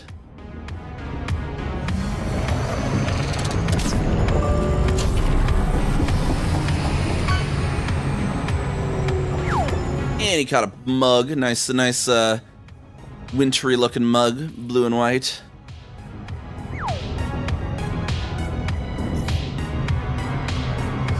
I need to figure out what my change was with that winter model and then start using that. There is something when it's on the preview, like the mouth looks different on the preview. So I think there's something I changed on the Vroid side. I might have to look at and do comparisons. And I need to start making myself a changelog for my own model. Dang it! So I'm like, okay, I have my winter model marked as 1.07 for some reason, and the other model's marked as 1.09, and I'm sitting here like, what the hell did I change?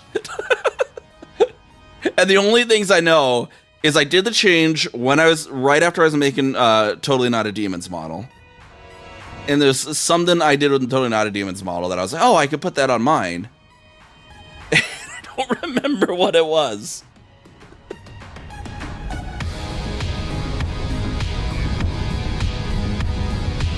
Hey, but speaking of the news, I don't know if anyone's not heard the news yet, but yeah, Commander Totally Not a Demons actually be a Twitch partner now. It's amazing. Oh, actually, it looks like I might be starting to get on the day side, apparently. Wow. Last time we were here, it was literally on the dark side. The planet moved in the day side, I guess. But as you're seeing, the orbit is inside the blue zone. For whatever reason. And so you're here, and the station is rotating, as you'd see, such that you're having to like be like this over time. Foxtrot Sierra 9. But even at this altitude, it's 0.33.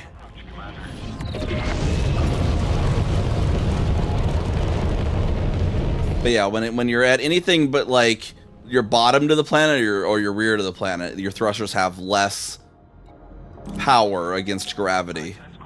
Please head directly for Bay. And when you're at an angle when the rear and the bottom thrusters aren't doing anything to help, you basically can't even fight against said gravity. So where is the surface now?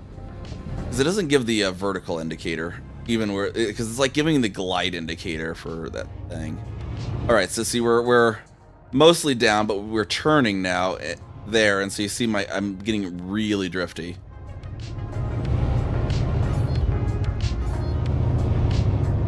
And it's like pretty much not slowing down in that direction. We need to actually like rotate up so we can fight the gravity. Heading is A-OK, Commander. You're all clear. It is, yeah, it's so wacky. So now, yeah, now it's above us.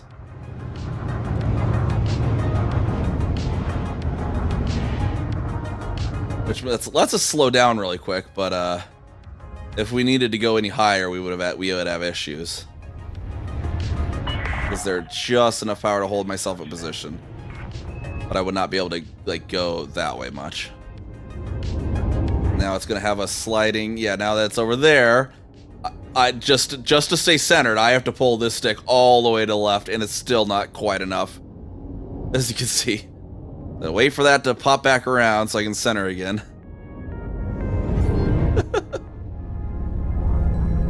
There we go. Now we're getting our ventral thrusters in the right angle. So let's get this let's get docked on this before we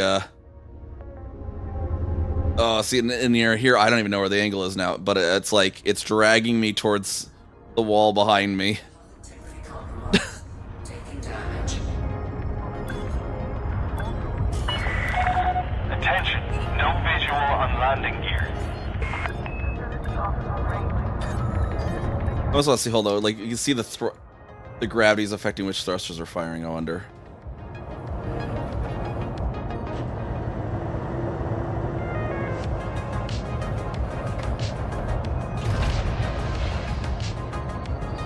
All right, so you see the yeah, it's like not even keeping up with the rotation properly.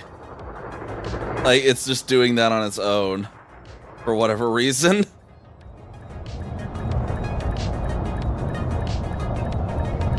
Oh, it's drifting us to the side.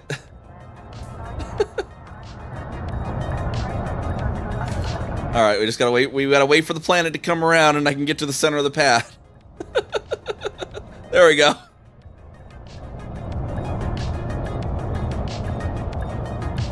Oh, I don't have a landing gear down. That's right. Okay, landing gear, get down in time before it's starting to. Okay, it was above us, so it was dragging me away from the pad because the 0.33 is just enough that that like the dorsal thrusters cannot fight against the gravity. Oh, it is a fun little challenge, though. It is so funny.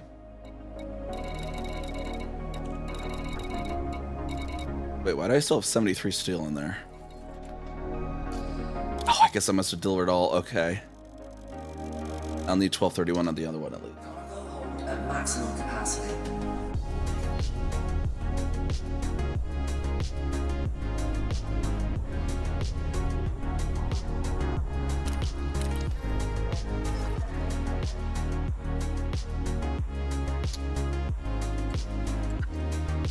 Crap, really? Only need. Oh, jeez.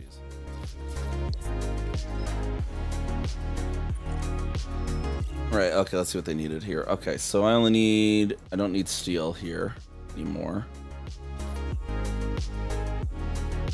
What? I bought. Did the math wrong.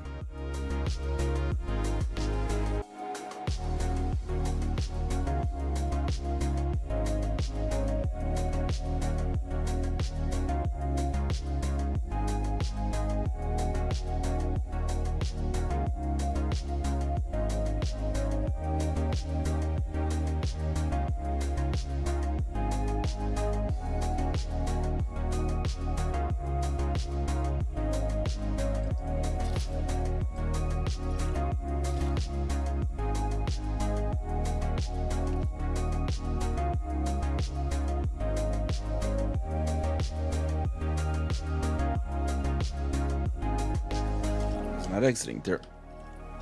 Weird. Get out of there. There we go. Oh, I need to set the route, actually.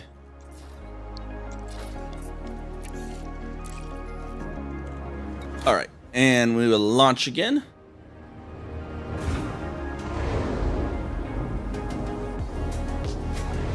And, I don't know if the planet's above us or below us at the moment.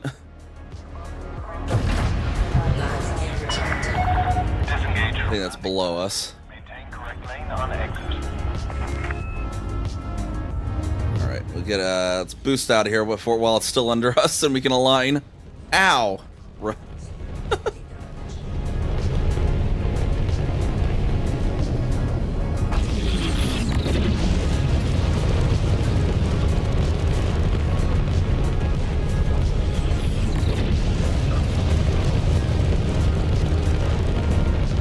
Friendship drive charging.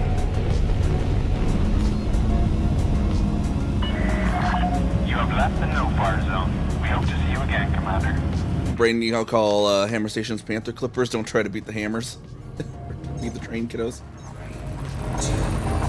Yeah, the hammers are pretty fun. I wonder if the Dodec will have hammer variants at all. That would be cool if they also have truss potential. I don't get it. How is the Dodec a tier 3 and the Coriolis a tier 2? Like, the Dodec can't be that much bigger to justify that much more population.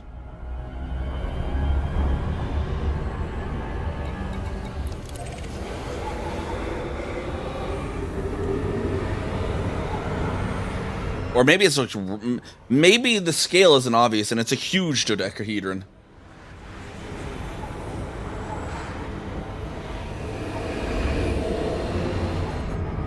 That's what I wonder. Maybe it's just a really freaking big dodec.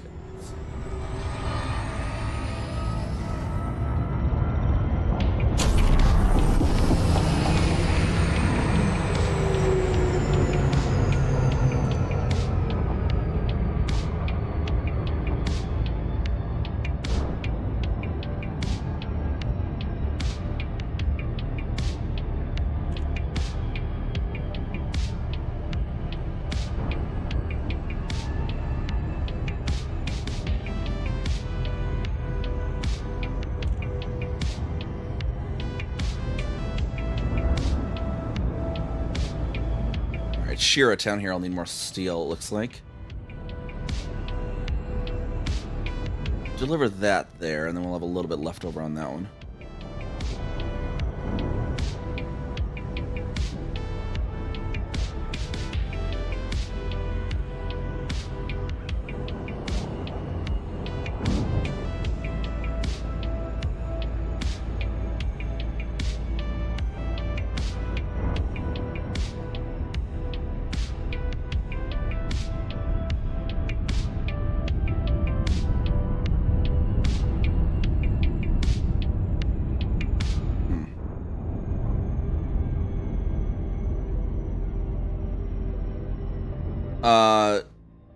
Coriolis is a cuboctahedron,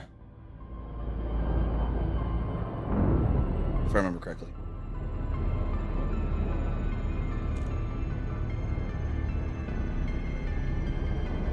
It's not a, like how the dodecahedron is a standard single polygon 3D shape. The cuboctahedron is a mix of squares and triangles.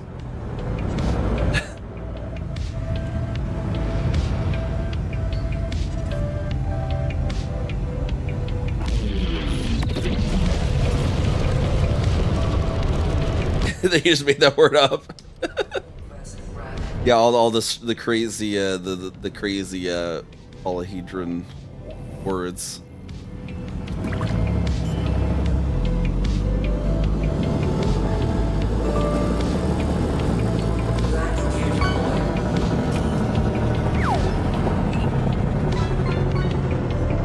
Ooh, you got the gummy sharks. Nice, nice.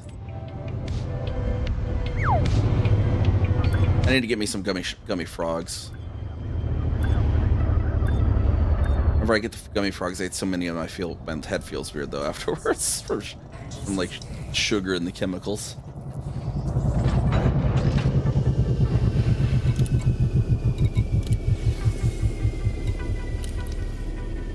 Alright, 1138 now. Steel. Released. Engines engaged. Shape name of the road was called trapezoid. Yeah.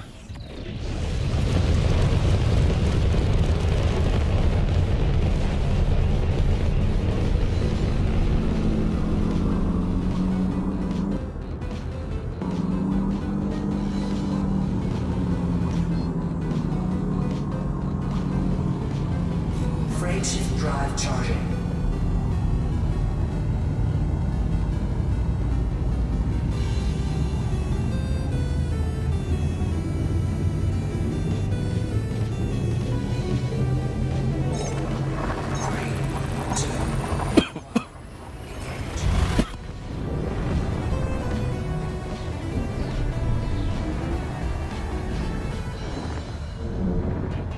Need all the new permits for those pentagons. Yeah. Yeah, it's like the mixed shape. I can't remember. There's like a name for the polyhedra that are like the dodecahedron where they're all the same. The Delta Squadron's market. Why did they had a T3 going? What market is that thing? Where's their T3? There it is.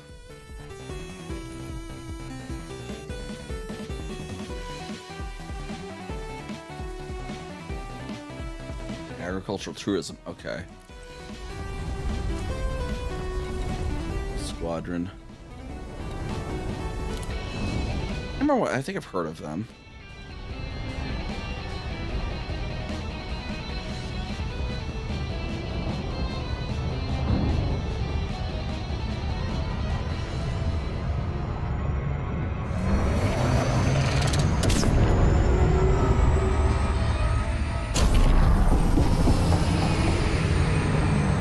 Platonic solids? Okay, that might be it, yeah.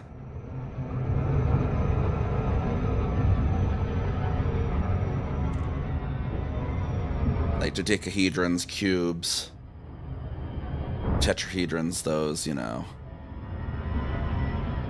The ones that you can make dice with.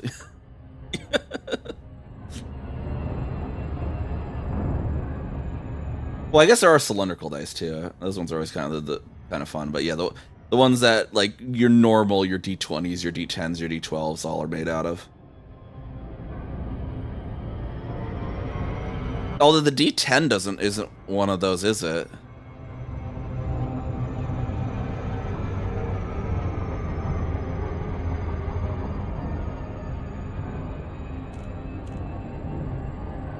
I guess the D10 is. I guess okay. It's just kind of a weird shape, though. It's not like a standard polygon that repeats like the cube and stuff is. It's kind of a irregular polygon that repeats.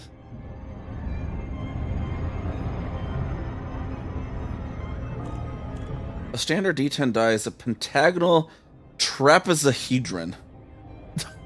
I think they just made that word up.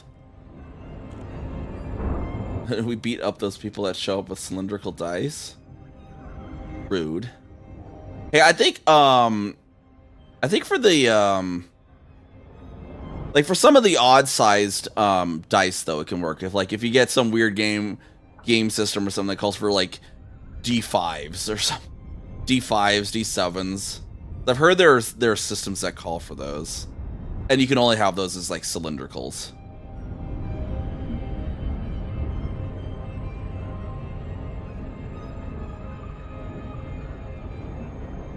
I remember when I was like in high school, I collected a whole bunch of different dice shapes, and including the cylindricals. I remember trying to roll the cylindrical D20. It's like up and there it goes right off the table. Just like because it might as well just been a fucking wheel.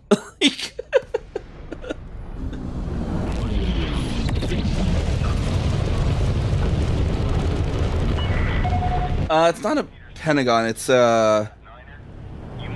a four-sided shape that repeats. It's like a triangle, like two triangles, but like one's a really tall triangle, and then and then attached to the bottom is one that's like a really kind of not very tall triangle, and they're kind of attached back to back. That's like the D10 shape. And then it's like 5 of them around, which I think what the pentagonal part, right? Because it's like 5 each of the way around, and 2 sides of the 5. That's pentagonal, right? And then the shape is the other shape that's each face is technically a trapezoid type, not the normal regular trapezoid, but it's like a standard one, I guess.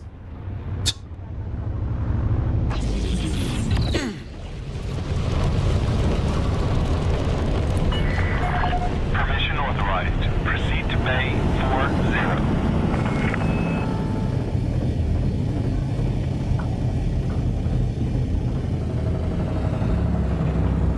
Why is Automo catching? Really?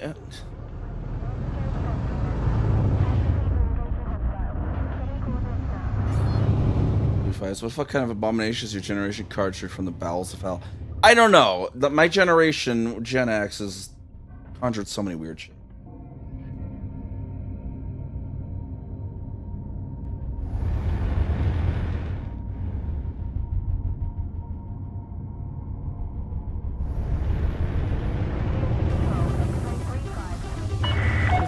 Actually, let's see. Ahead, Commander. Flight safety. What does it actually look like? I need a picture now.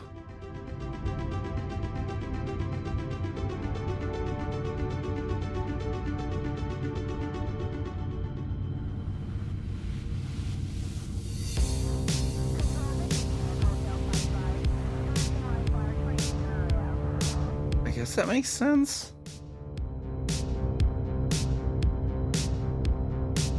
What a weird one, it's like a triangle too.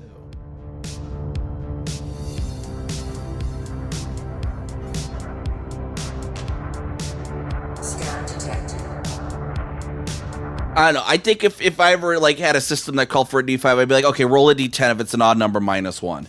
Like, or would it, no, if it's an odd number +1, because otherwise, if you -1 on 1, it would be 0. I'm like, I guess I'm technically a millennial. I'm right on the cusp. Flight control. Reduce speed. I'm like a zennial. But I think like the technical years as I think technically millennial side.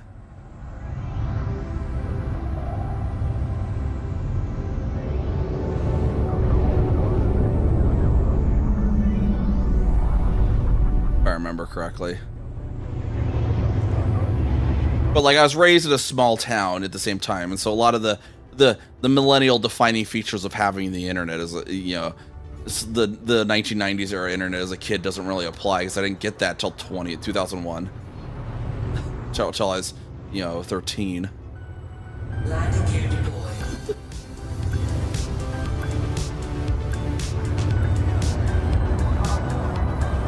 I don't know, generations are freaking weird. Like, all right. Can I start going left yet, please? There we go.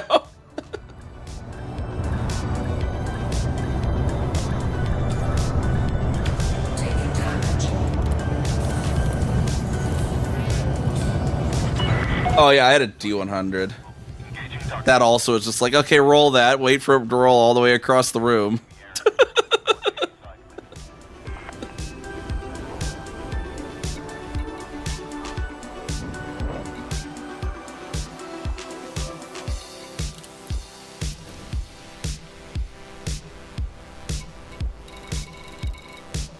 I mean, 1138 steel is all we need for that.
Gonna go make food. Hope you have some good food then. All right, let's see. We got steel. What else do we need here? Oh, it turns out some issue with the Google's. Doesn't mean to be long. We need titanium. 66 of that so far. Maximum capacity.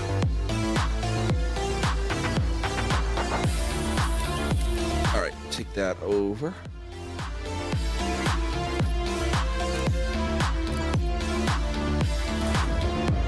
All right, we'll try to launch while the thing's going down. Hopefully that's planet below us, not the other way around. I guess the pad rotates around, it kind of the angle happens to change a little. Ship uncoupled. Moderate speed on exit. All right, mail slots aligned for the moment. Oh geez, no, we need to go this way. We need to spin around. Okay, hopefully it should be under us now. Health integrity compromised. Okay, so the planet's gonna be under us like here. Just wait for the pad, no. That doesn't really do much, does it? Okay. Keep with it up until it's there. Should be able to keep position roughly here then. It's like the most technical station to land.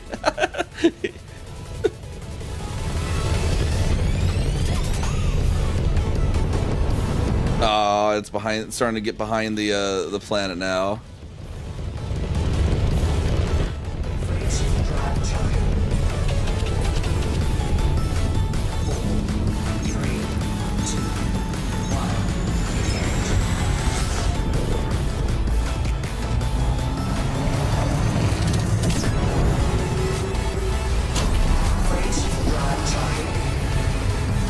There we go.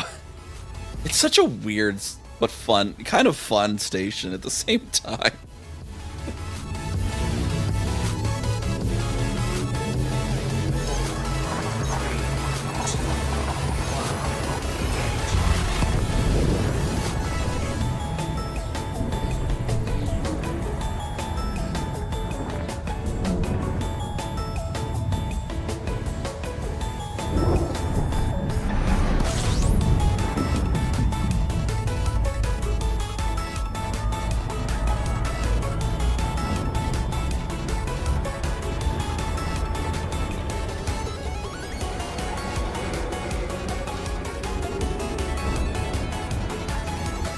Need to deliver. No. We need to deliver the steel to Shira first. We'll just go there, deliver everything.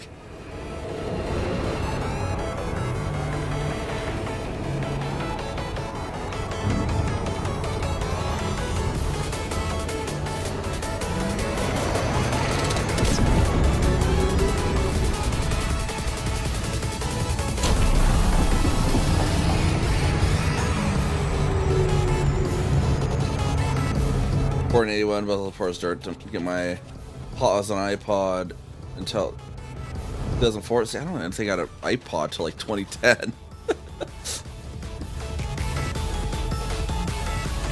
But I mean, I guess we're not poor as dirt, but like we lived in a very well, we didn't even live in the town. This is the key part here.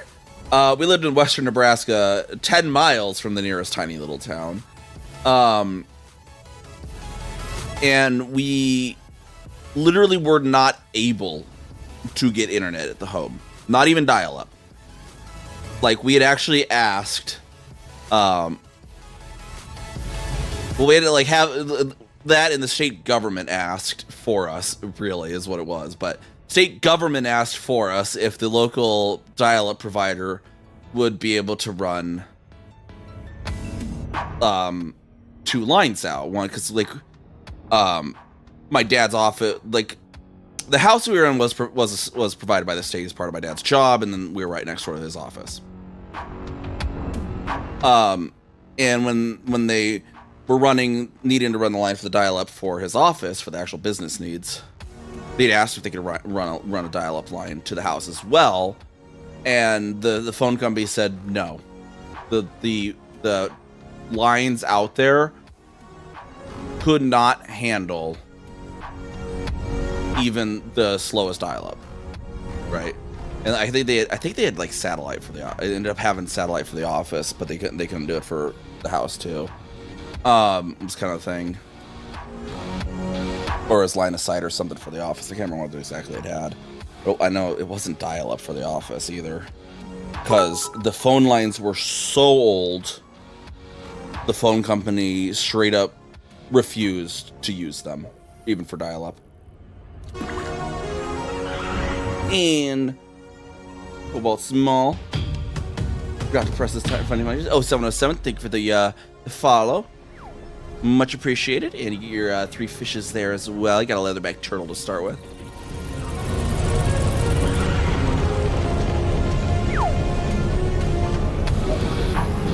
I'll catch here. Oop. Not the System Authority vessel. We don't want to dock with an eagle. Yeah.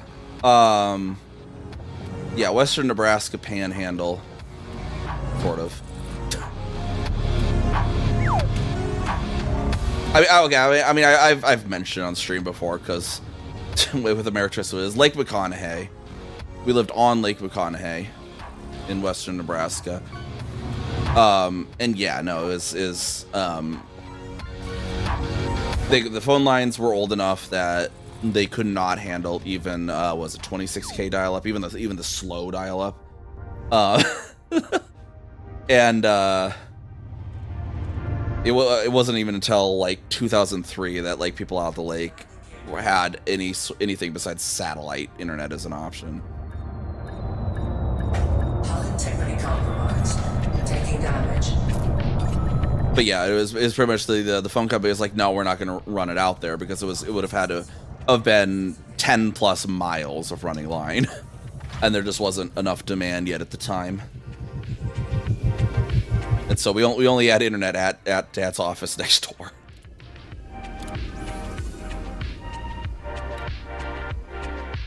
I don't remember what it was. I don't know if it's T1 line or anything they had to do special there. Might have been like a T1 or something, or T3 or what. I don't know what the different ones were. It was something special that the government paid to get it to its government office, but it was just not, the cost to get it to as well to the house was not justifiable, effective.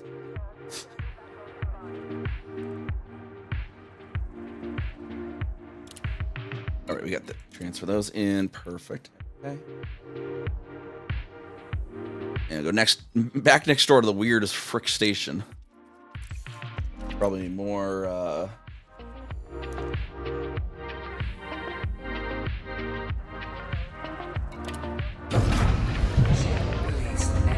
yeah, titanium and aluminum are going to be our big ones.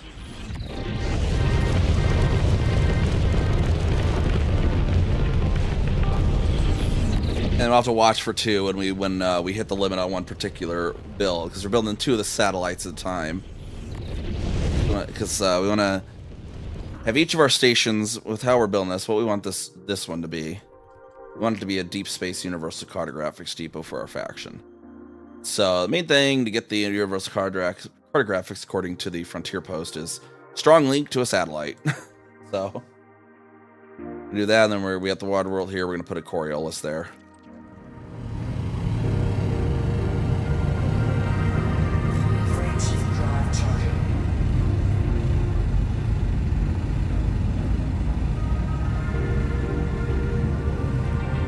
But yeah, basically the internet company said, yeah, if you tried to use the existing lines, they would heat up and burn themselves out from the amount of bandwidth needed.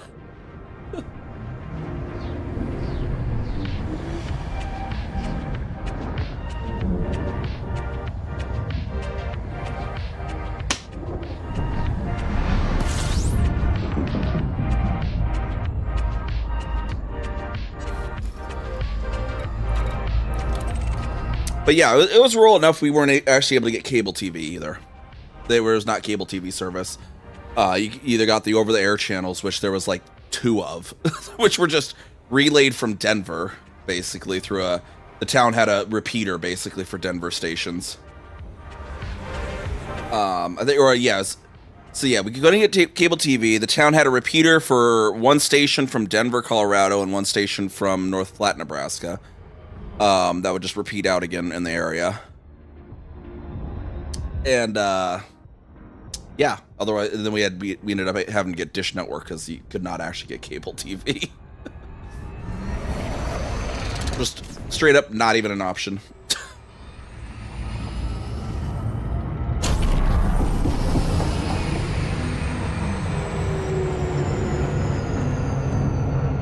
But yeah, I've really mentioned that little fact on stream before that was Lake McConaughey, because back when I've done the American Truck Simulator streams when Nebraska first came out, one of the landmarks in Nebraska for the one for Lake McConaughey was 1/8 of a mile from my house. So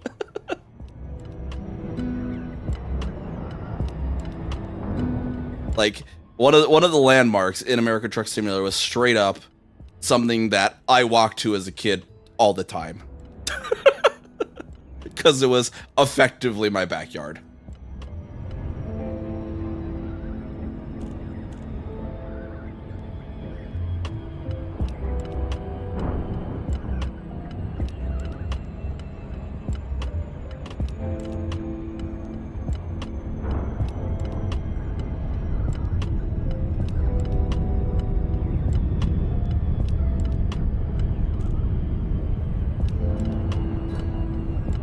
Alright, coming in on our super low planet again. You know... Oh, it probably wouldn't work, though. Actually, hold on. It might work with lifting it. Very slowly. Yeah. Would be funny. It might be possible to get an SRV into this station by just slowly lifting it up. We're 433 kilometers up.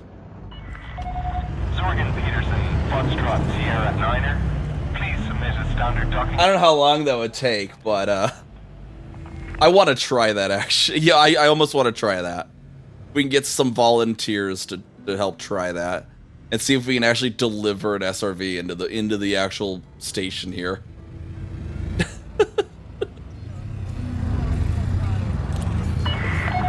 Request approved. Proceed to Bay 25.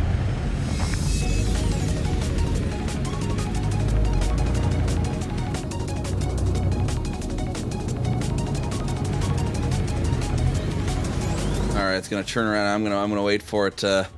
We're gonna need to wait for it to come back around, is what's gonna have to happen here.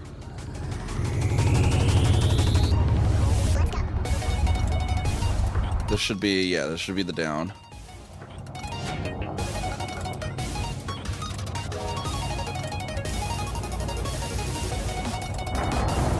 Actually kind of a good, cool screenshot too, like look at this. We're actually, you know, I think this might be the station. There was someone that posted on Reddit yesterday about a station that was really close to the surface of a planet, and now that I'm looking here, it looks like it's the right same color as the planet that was in the post. This might be the station that that was posted about.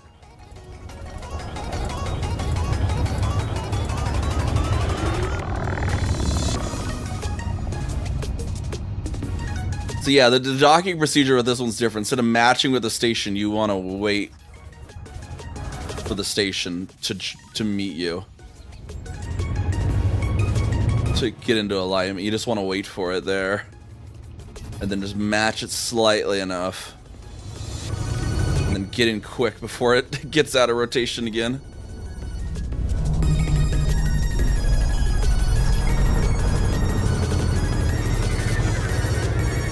Oh, this is gonna be fun. We need to actually rotate around opposite.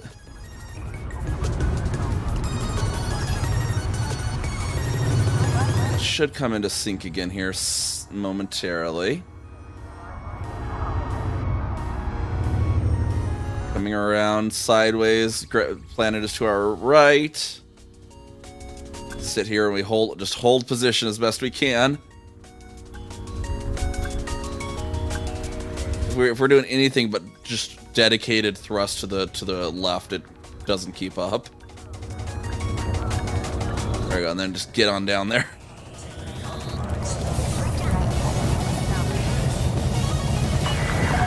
Docking complete. Perform landing checklist. Take note, Commander. The civil war is currently affecting the area. Watch your east side. Titanium.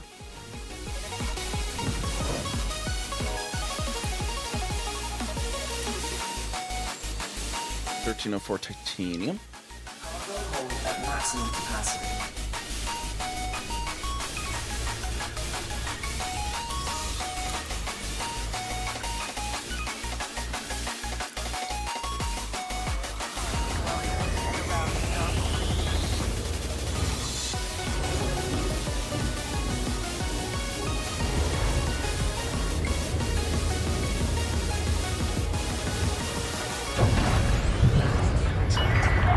Disengage from landing pad. Maintain correct lane on exit. Oh. Planet's above us. Planet's above us. This ain't working too well for us. Come on, planet. Come around.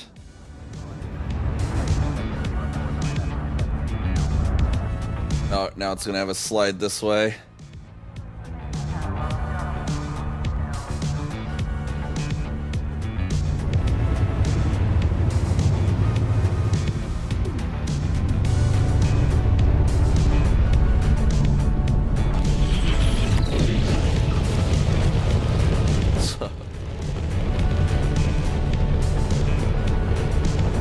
It's around this planet really fast though, like holy crap.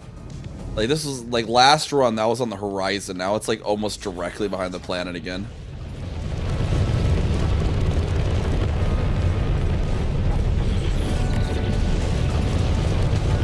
They can't even align with trajectory unless I do this. 2, 1, engage. Warning, temperature critical.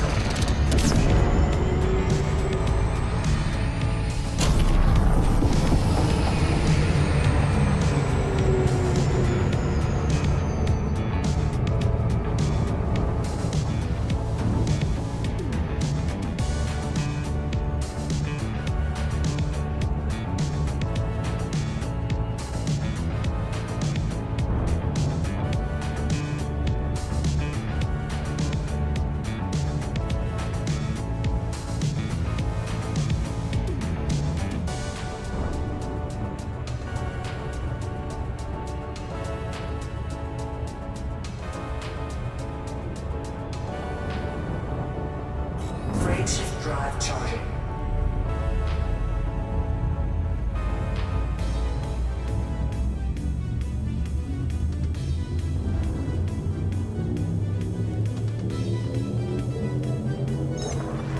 Three, two, one, engage.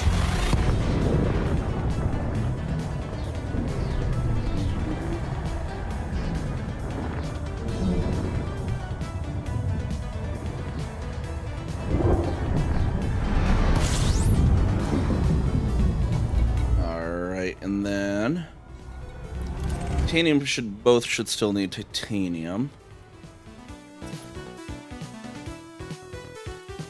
A little more than a load for this one.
bouncing on in there.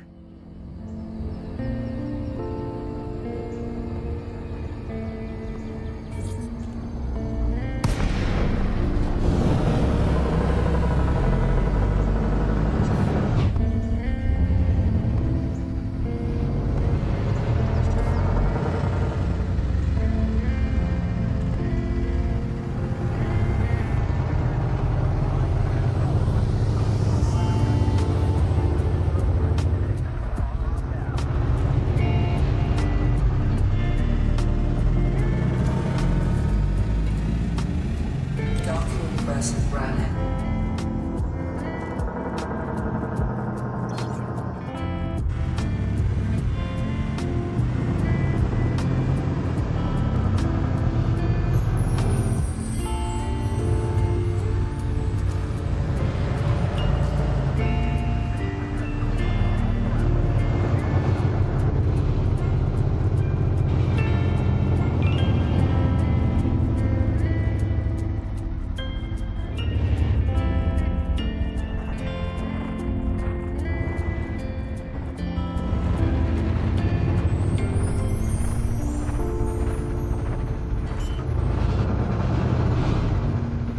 All right, down on this pad here. Landing gear deployed. Slip back a little bit too much there. There we go. Now we get down right there. Taking damage. But Docking successful. Engines disengaged.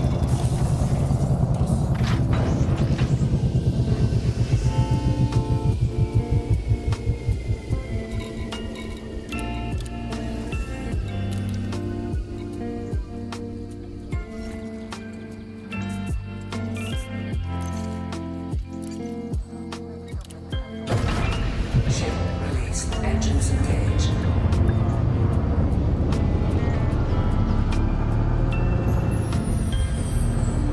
Landing gear retracted.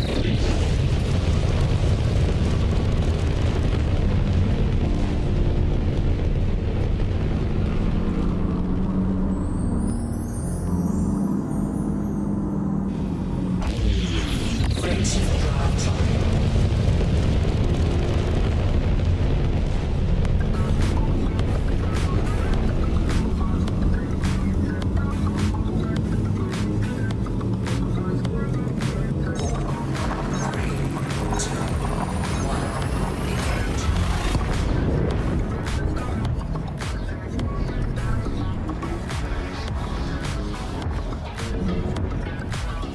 all right, then we'll need how much more titanium we need here? 1507. So both 1304, although at least split between the two satellites being built. On the sun to get aimed at this planet.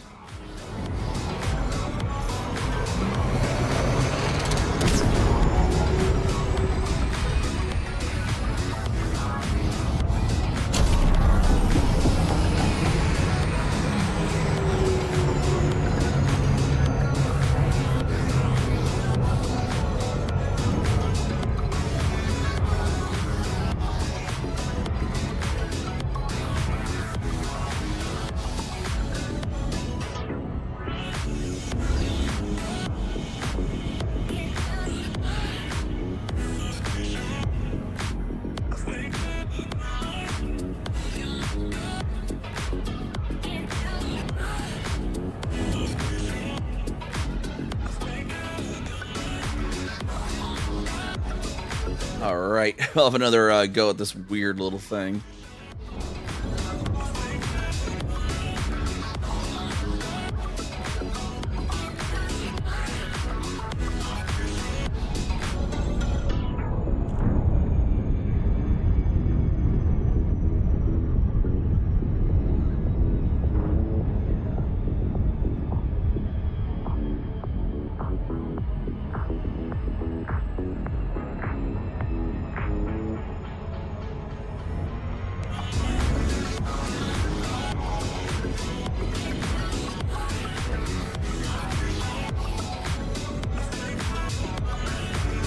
Popping over into the dark side again now. Hey, Farmer Joy John, how's it going? How's it going? I'm docking a really freaking weird station right now. Alright, where's the bottom of this one? Planet's below us. Okay. Foxtrot, Got Sierra. aligned, hopefully. Ensure you follow standard docking procedures before landing. Keep our bottom aligned to the planet. Bay 10. As we can. Flight assist off. Flight assist on. Flight assist off in this instance might not be the best for sensibility. Scan detected.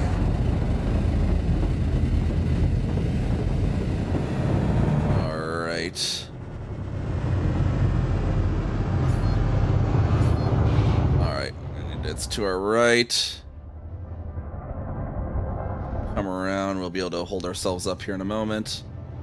Get in there while the planet's still roughly below us then.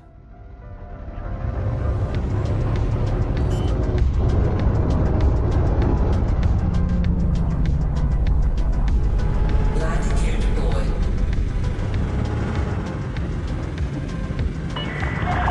1,000 meters from touchdown. I'm gonna aim at the left side of the pad because I think I'm gonna start sliding to the right in a moment.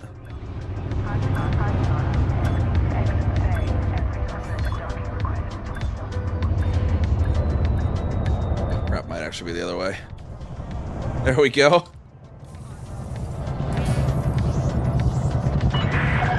Docking complete. Engaging docking restraints. Take note, Commander. The Civil War is currently affecting the area. Watch who you side with. I think living on this station would be really dizzying.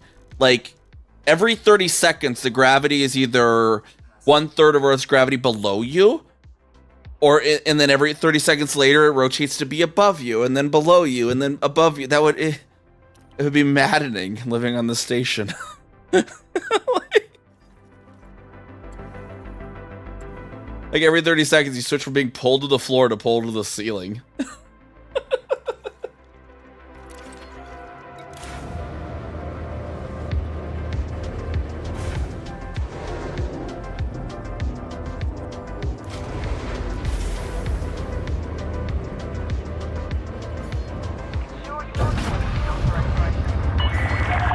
Ship uncoupled. You are go for departure. Maybe Bob would call it a 2 weeks open.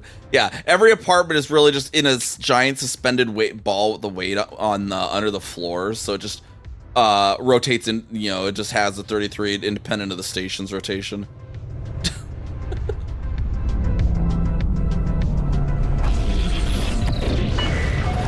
Heavy traffic ahead, Commander. Fly safely. Yes, it's actually behind the planet, so let's we'll go over this way then.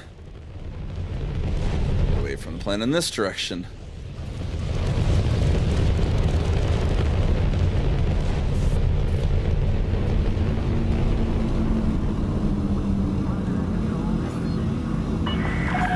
You are clear of station research. Have a safe journey.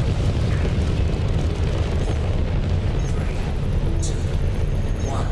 Engage.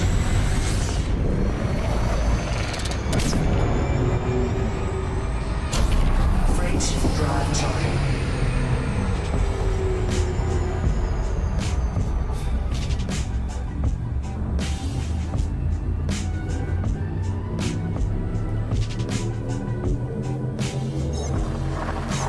See, really, this is Delta Squadron's, enemy interrogation facility. they just put you in a prison cell on this station, and eventually, it'll just be like, you'll give up the information they want. You know, they'll just be like, please, just let me off this station.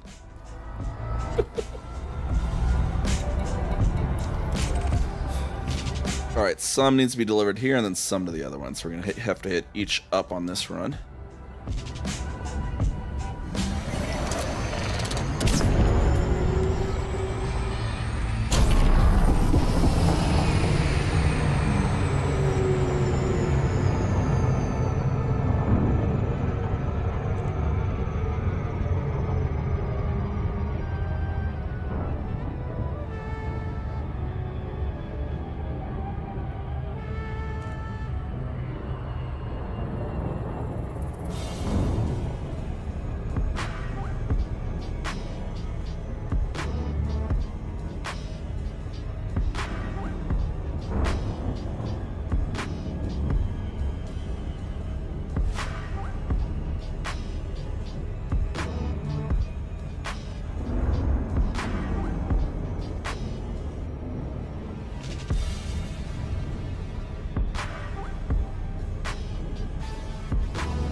Atcheron first, and then Shira next.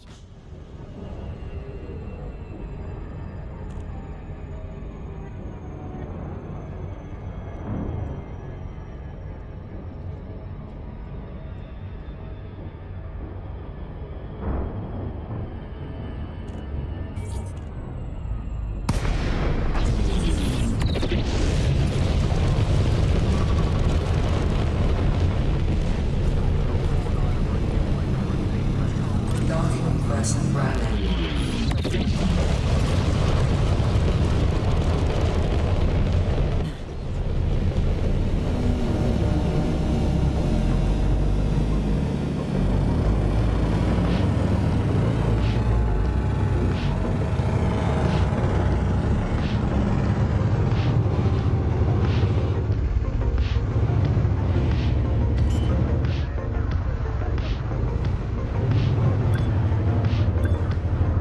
Landing gear deployed. Hull integrity There we go. Okay. successful. Engines disengaged. Call it a night. Good luck on the haul, and yep, you as well. Have a good rest. Get titanium to that one. Landing gear Hit up our other one. released. Engines engaged. Shira Claro in town.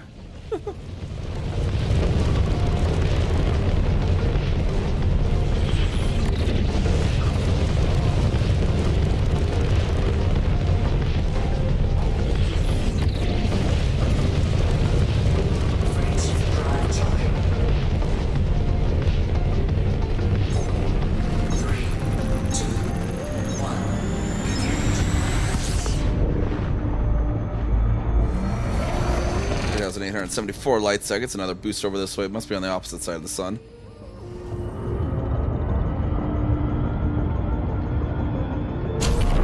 It was like it reminds me of a video I was watching the other day too, where they were measuring our solar system. Okay, which planet, which planet is each planet's most often closest to other? What planet's like the most often closest to any other given planet?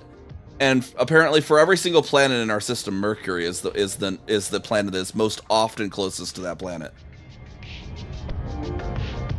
because of how it orbits so fast, and other ones end up often being opposite side of the sun more often. And so, like, even for like Jupiter and Saturn and all that, Mercury is more often closer to those than any other planet is. The amount of time that Mercury is the closest is more than the amount of time other planets are.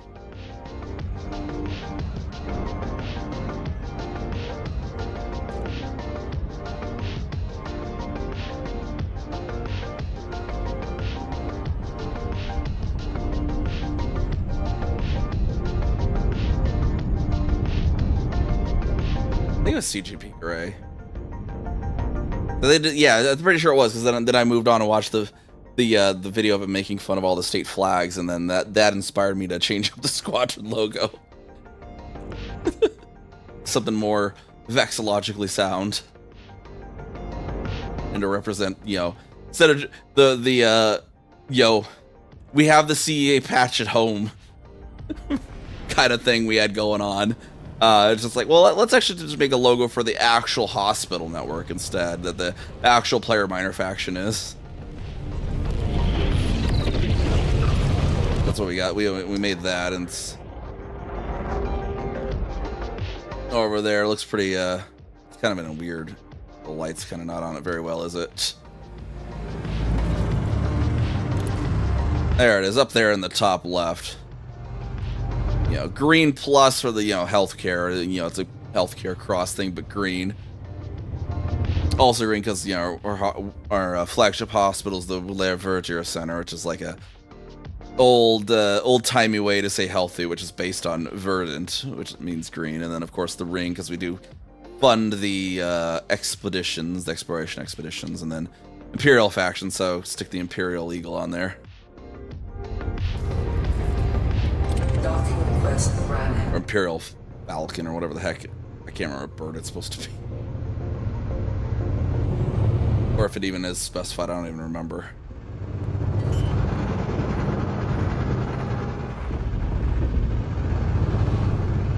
Landing gear deployed.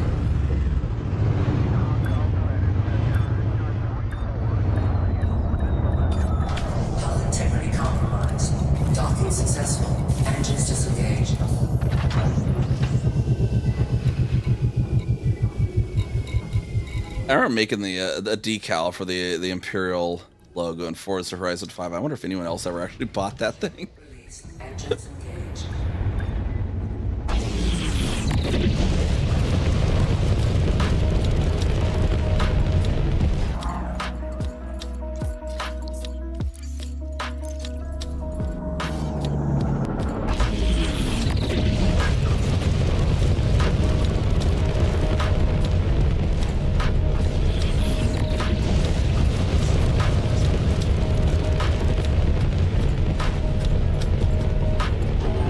I should have checked the local news on my other station too at some point to be like, okay, who was the one who actually delivered some of the commodities? That wasn't me, because it's like my numbers were not what I expected. Someone had delivered the ceramic composites, and it definitely wasn't me.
Coming up on here, Eternal Ataki or a take. I don't even know what it's supposed to be.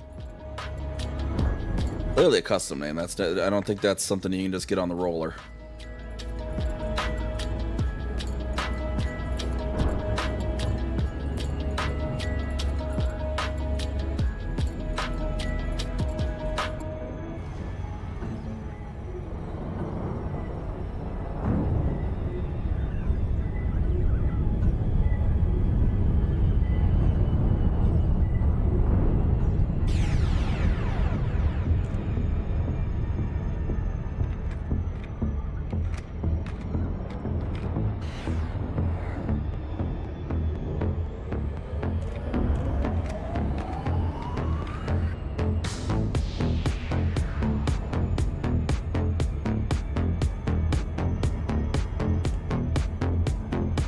Right into the blue orbital zone here. Orbital flight engaged.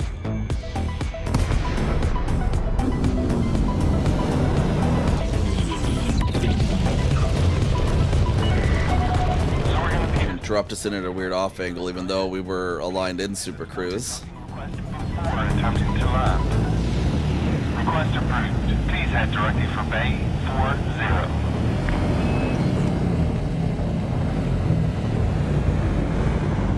Scan detected.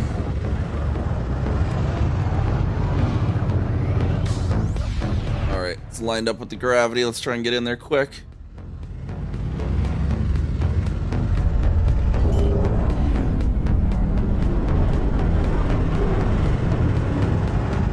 Landing gear deployed. 1,000 meters from touchdown. Alright, I think this hopefully is the lined up correct direction.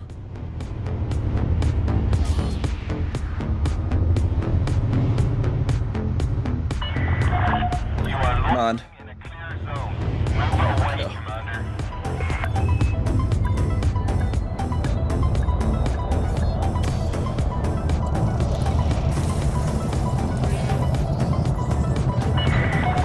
Ship is on the ground. Ground crew dispatched. Take note, Commander. Alright, now we need Watch who you side with. 203 titanium.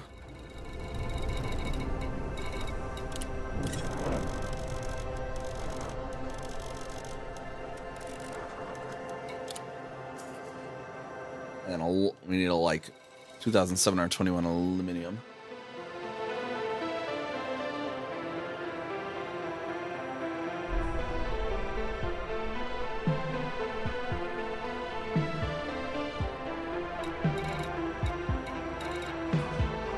Was it element? I was just scrolling too high, wasn't I? There we go. 1,101. Cargo hold at maximum capacity.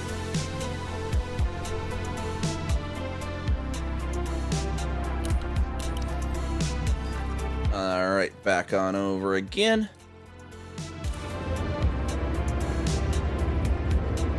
See how the gravity's gonna align when we get on out of here. Probably giving. Oh, yeah, see the lat lawn. We even getting coordinates as we're moving along. Detachment complete. Moderate speed on exit. All right, let's keep the 0 level. I think the planet's under us, so wait till that gets into a line. Should be here right any moment, so we should be good to get on out of there.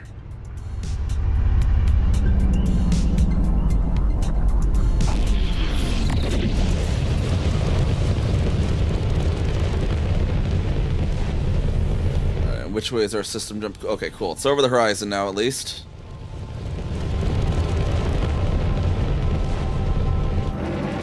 Yeah, planet should be under. So yeah, we have the ship's having to hold itself up, as you can see. It's doing that just to hold itself up. And then if you rotate the ship,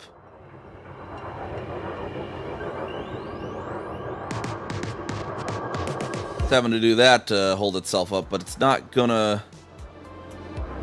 Actually, where's the planet? Yeah, it's under there, so it's not going to quite be able to.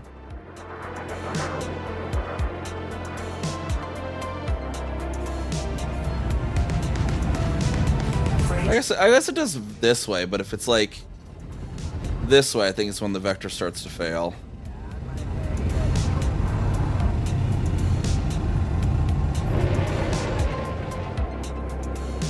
Now it has to hold itself sideways.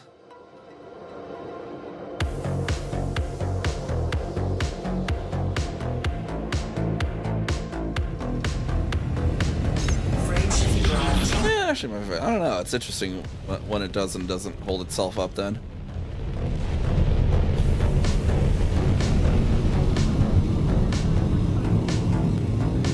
It would be interesting getting someone in the passenger seat while I like dock at the station. Someone that can like do the external camera recording. I just want to like see how the thrusters are actually like behaving on the ship as I'm doing all that.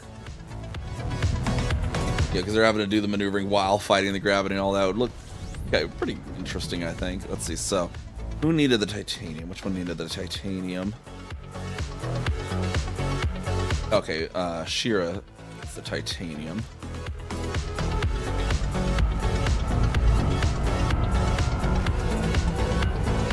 We'll do this delivery to Shira.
right. So over here, this should be the titanium and some level of aluminium. Perfect.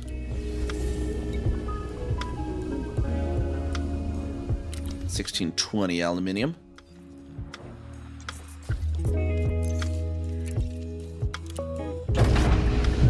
Release engines engaged.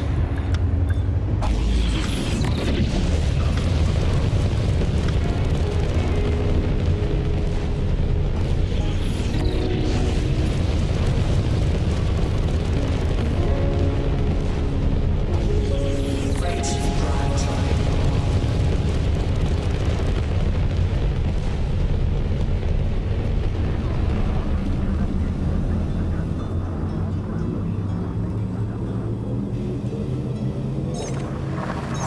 Three, two, one, engage.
Boost in there.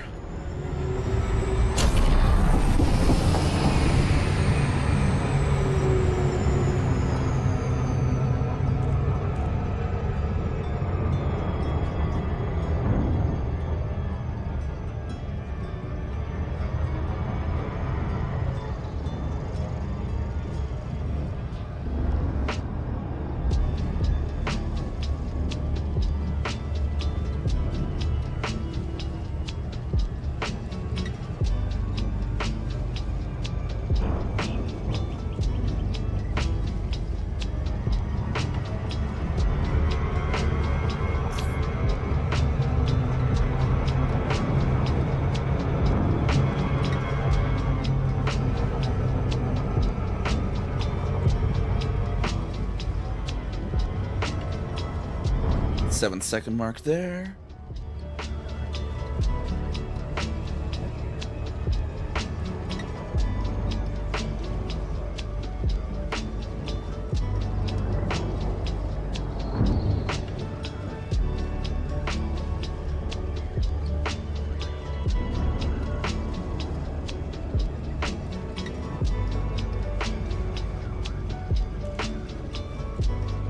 Howdy there, 8819 gaming RDS. How's it going? How's it going?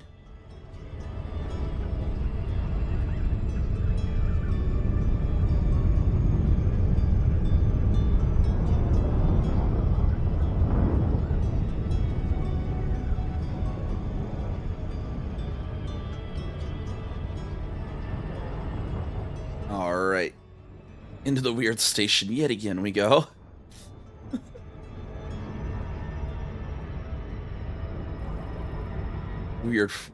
Weird station.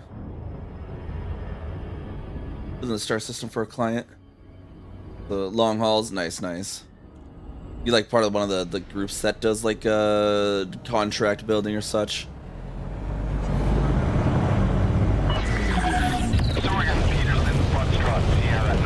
I might have to look into like some of those groups or something maybe. I have so many I need to just like. It's like I want to plan them and stuff. I just don't want to necessarily do all the hauling.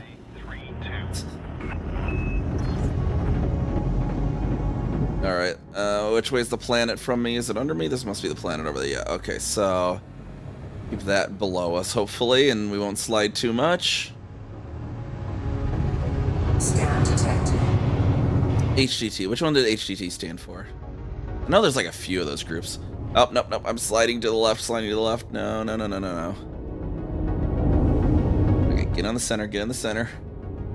My thrusters can't quite keep up with the gravity. Scan detected. Just slide this way, apparently. Alright, we gotta wait for the planet to come around. L-Streep trading. Ah, gotcha, gotcha, gotcha. Nope, now we're sliding up.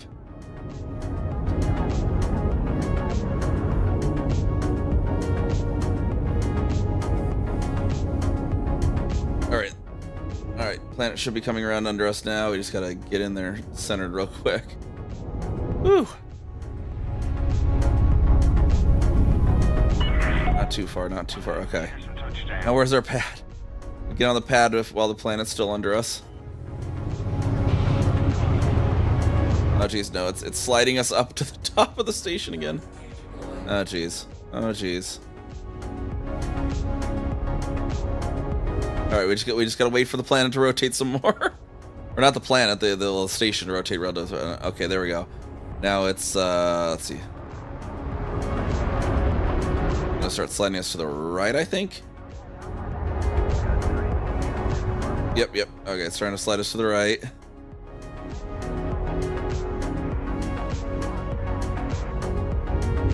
That get under us now.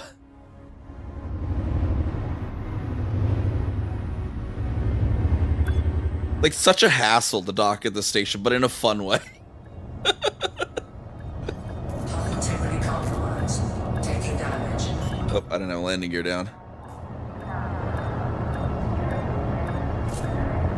Landing gear deployed.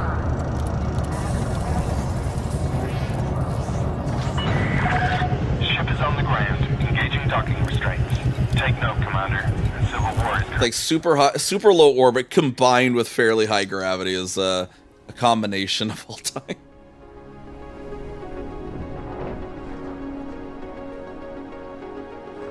I need 1620 aluminium, so just another full load should be good.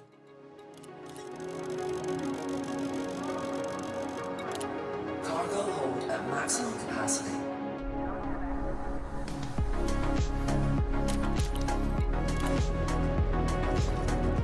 Then next door again. And then I'll have to check which one it was that needs the aluminium still. I think I think it was a little bit on both. A little bit on one, and then I had to do the rest on the other. detachment complete. Maintain correct lane on exit. Alright, which way is the planet? That's the hardest part. I don't know which way is up and down relative to the planet when I'm in the barrel. Alright, I think planet is below us. Based on behavior. Oh my gosh.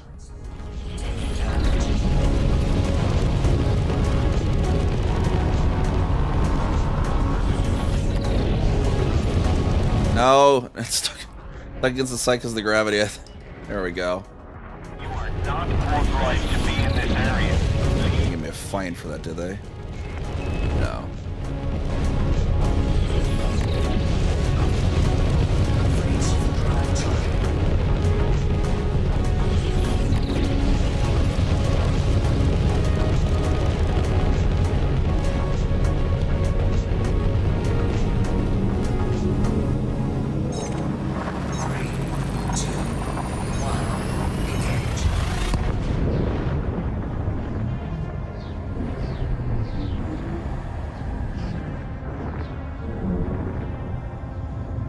Yeah, nice, nice. Is it like, do you guys just like do contracts, or is it just you do like for like anyone, or just do contracts for like certain folks, like allies and stuff?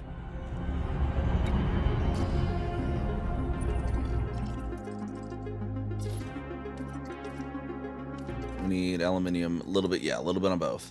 Okay.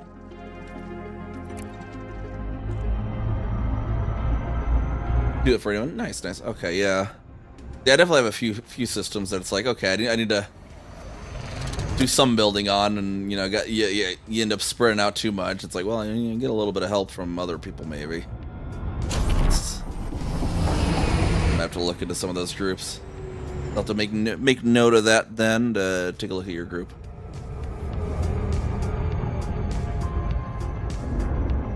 Like right now, what we're doing, we're building a system in Lagoon Nebula. We just finished the primary port, and with this one, our goal mainly is because we're an expedition group. Our minor faction started from leading expeditions, so we want to have various deep space outposts with universal cartographics. So I got the main post. I'm going to build a satellite, and then we're going to build a Coriolis there. So these two satellites give us the points we need for the Coriolis, and plus then strong link to a satellite will give the universal cartographics feature if I'm reading the frontier post right, which I hope I am.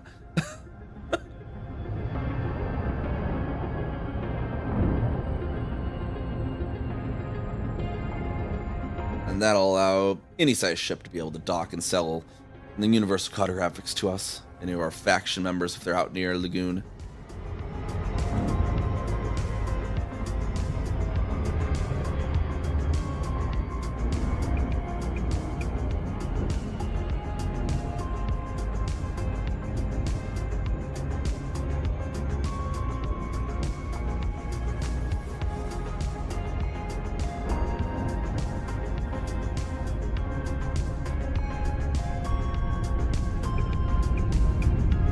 Yeah, we're out. The system we're building out here is right at the very top here of Lagoon Sector, Lagoon Nebula.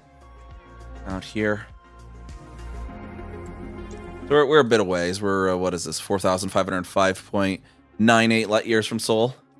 We're a little ways away from Sol. You get a real nice backdrop here, though, with the Lagoon Nebula there.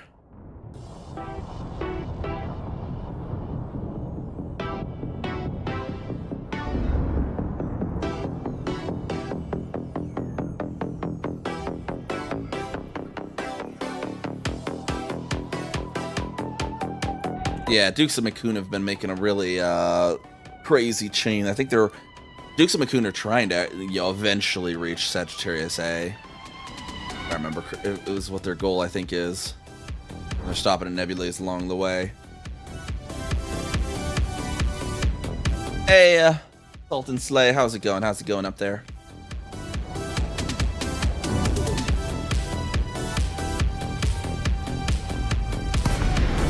There's another one that's like 3,000 out that I need. I'm also gonna probably place one in the Orion because I've already have some Bernard's Loop, but the folks that are doing the Bernard's Loop and the Orion Nebula stuff, there's one they've reached that's like 3,000 out now too.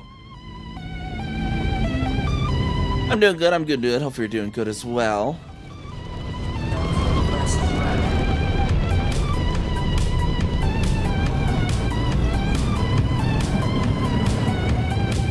Kind of building two satellites at once here. Well, in this case, our load is kind of split between the two construction sites. It's going well. It's going well.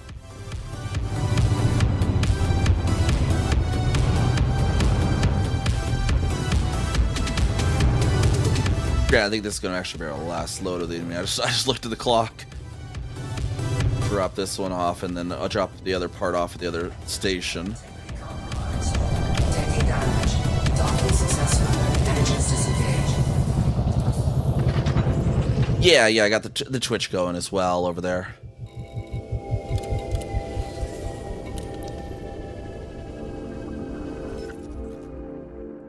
Is this VR game? It has the ability to be. I'm not in VR myself, because my headset's kind of old and outdated.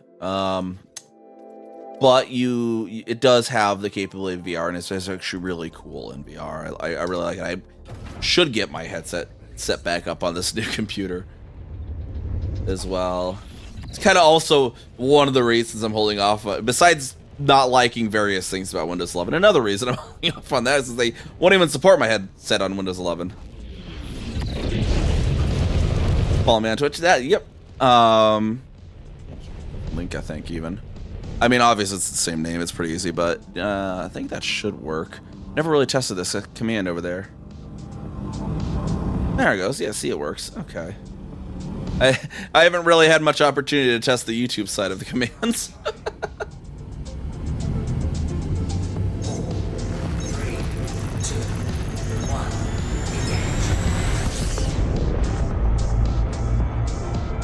I'd love to be able to get the lurk bait to interface with YouTube, but I don't think it's possible. Unfortunately, it's very strictly integrated to Twitch.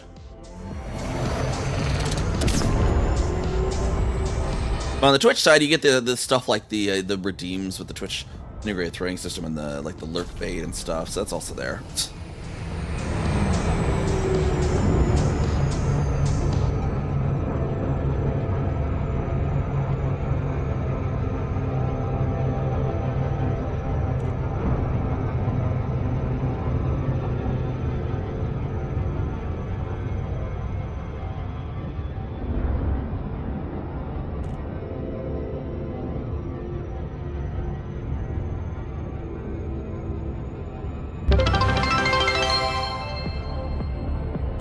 And oh, a goal. Okay, the goal. That's right. That's the goal hitting sound. We got the follower goal hit.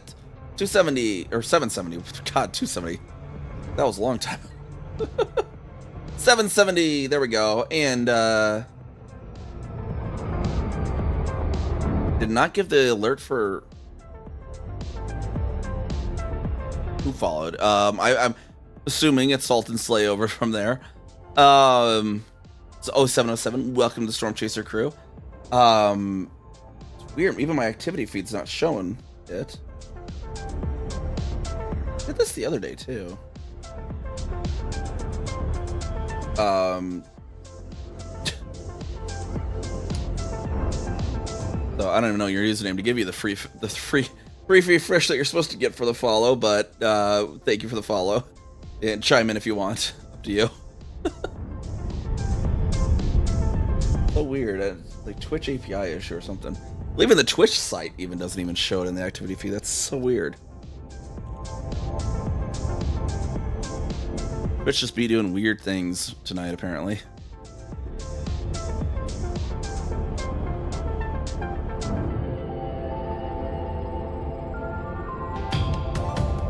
Oh, and 819 Gaming RDS. Thank you for the follow. 0707. Welcome to Storm Chaser crew. And there you get your complimentary fish. Okay, there's Salt. So now I know the actual name.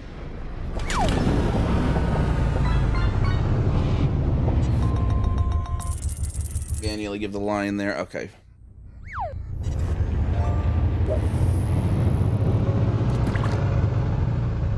Bot's supposed to. Oh, you know, I think if the bot can't delete my messages, that might be why.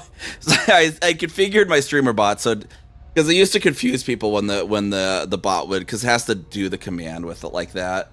So sometimes it confuse people and they try to do exclamation fish. So I set up the bot so it just deletes its own message. But I think it doesn't have the capability to delete mine because I'm the channel. That might be why. And I'm gonna stream Starpunk. So I'm doing that. I don't have the schedule image right. But what we'll be doing, there's gonna be a slight change this upcoming. It's gonna be what time zone are you in? I can always tailor to that because it's technically in Tuesday in UTC, but it's like Monday for me. So it's Monday or Tuesday depending where in the world you are. If you're in America, I'm in Central Time, so I'll use that as a reference. We're gonna be starting what we're gonna be doing on Monday, starting at 3 p.m. Central Time. Is we're going to be starting doing some RV There Yet in a collab with Commander Totally Not a Demon, who just made Twitch partner today, actually. Even you know, we're going to be continuing our RV There Yet run, which because we did one a few weeks back, and then that's going to last about 3 hours, and then once it hits 6 p.m. Central Time, which is when we kind of started before, we'll be switching over to Cyberpunk 27. We're pretty much whenever Demon's done for the day, we'll switch over to Cyberpunk and continue on from there. So that's how that's going to go. And then, well, that might be I don't know how much longer we have an RV There Yet. So we'll be finishing that up over the next few weeks or something. I don't know how long that's going to take us. How much did I just deliver there? Oh, actually,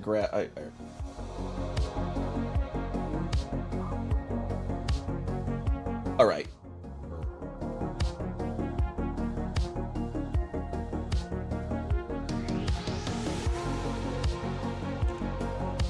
Yes, yeah. Yeah, Farmer Boy John in the exclamation fish itself doesn't work. That's just a command that I can use to give people free fishing. Otherwise, it's a redeem. And yeah, usually the bot just deletes its own message, so the command's not seen, but it just couldn't delete mine in that case. Or actually, I think I apparently must just have stream here to only do it itself. Hold on. That might be the issue. Hold on to do.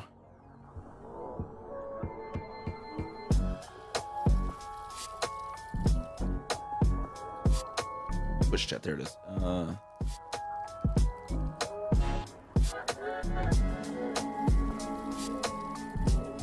Oh, that's right, because it has to be fish exclamation or fish space.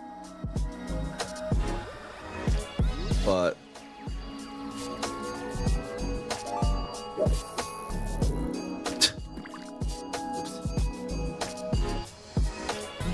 yeah, I don't think it can delete mine. That's the funny part. This is something I added just the other night into it. Let's see. I'm like,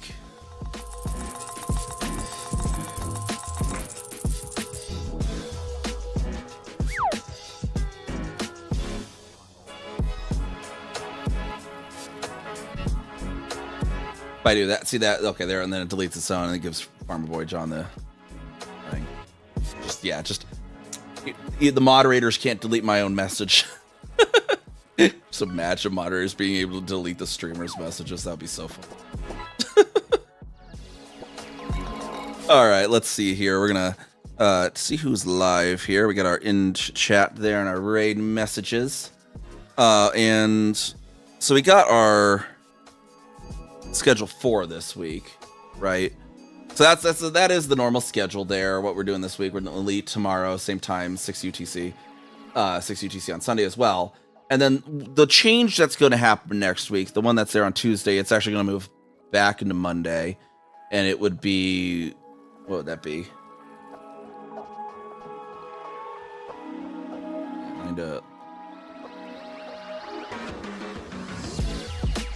Be 9, right? Yeah. That'd be 2100 UTC on Monday is when the stream's technically going to start for UTC time. With not the ads, dang it.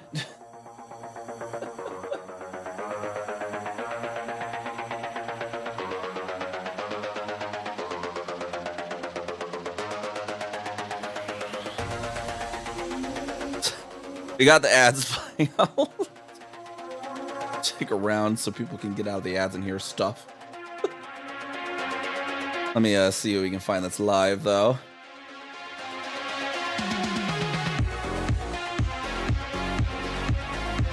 Alright, let's see. Colt's still going. Let's see if Colt Adult's still going.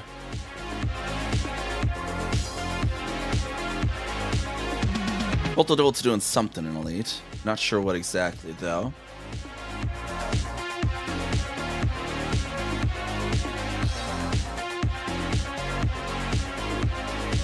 You can hear Mariah Carey already. Okay, so yeah, get your raid messages copied in any case.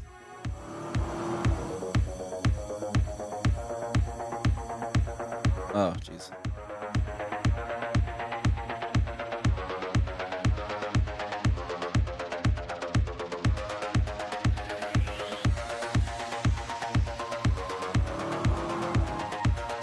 Got like another minute on the ads there. I want to make sure that everyone can actually hear the what I was saying about the schedule. But like there's a schedule again there in any case.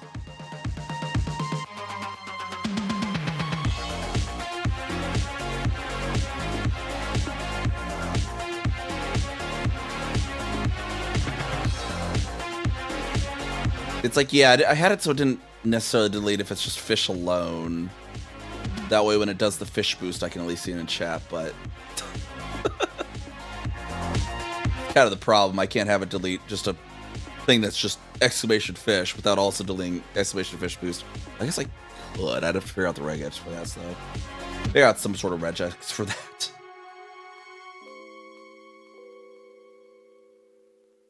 Speak with people that know regular expressions.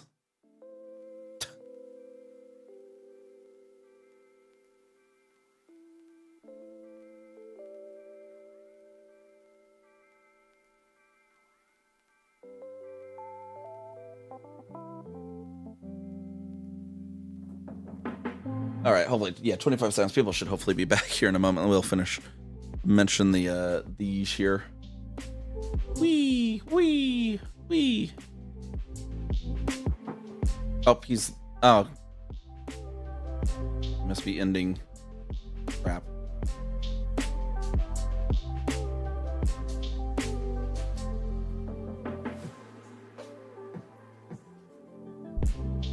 Cult Adult might be ending. But anyways, yeah, so the change on this for if the ads hit and you couldn't hear it earlier, the change with that Tuesday one, it's gonna move forward by 3 hours, so it's gonna be at 2100 UTC on Monday.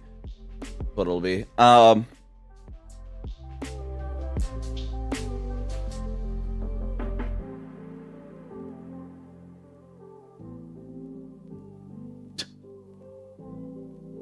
right, everyone, we're gonna go say he's not ending. He's just switching games, I guess. So I don't know what he's gonna play, but we're gonna go raid Cult Adult. They were just playing Elite Dangerous. I guess they're switching to something, but we're gonna say hi to there. Another lovely Elite Dangerous streamer and variety streamer as they're going to switch to some sort of game. I don't know which though.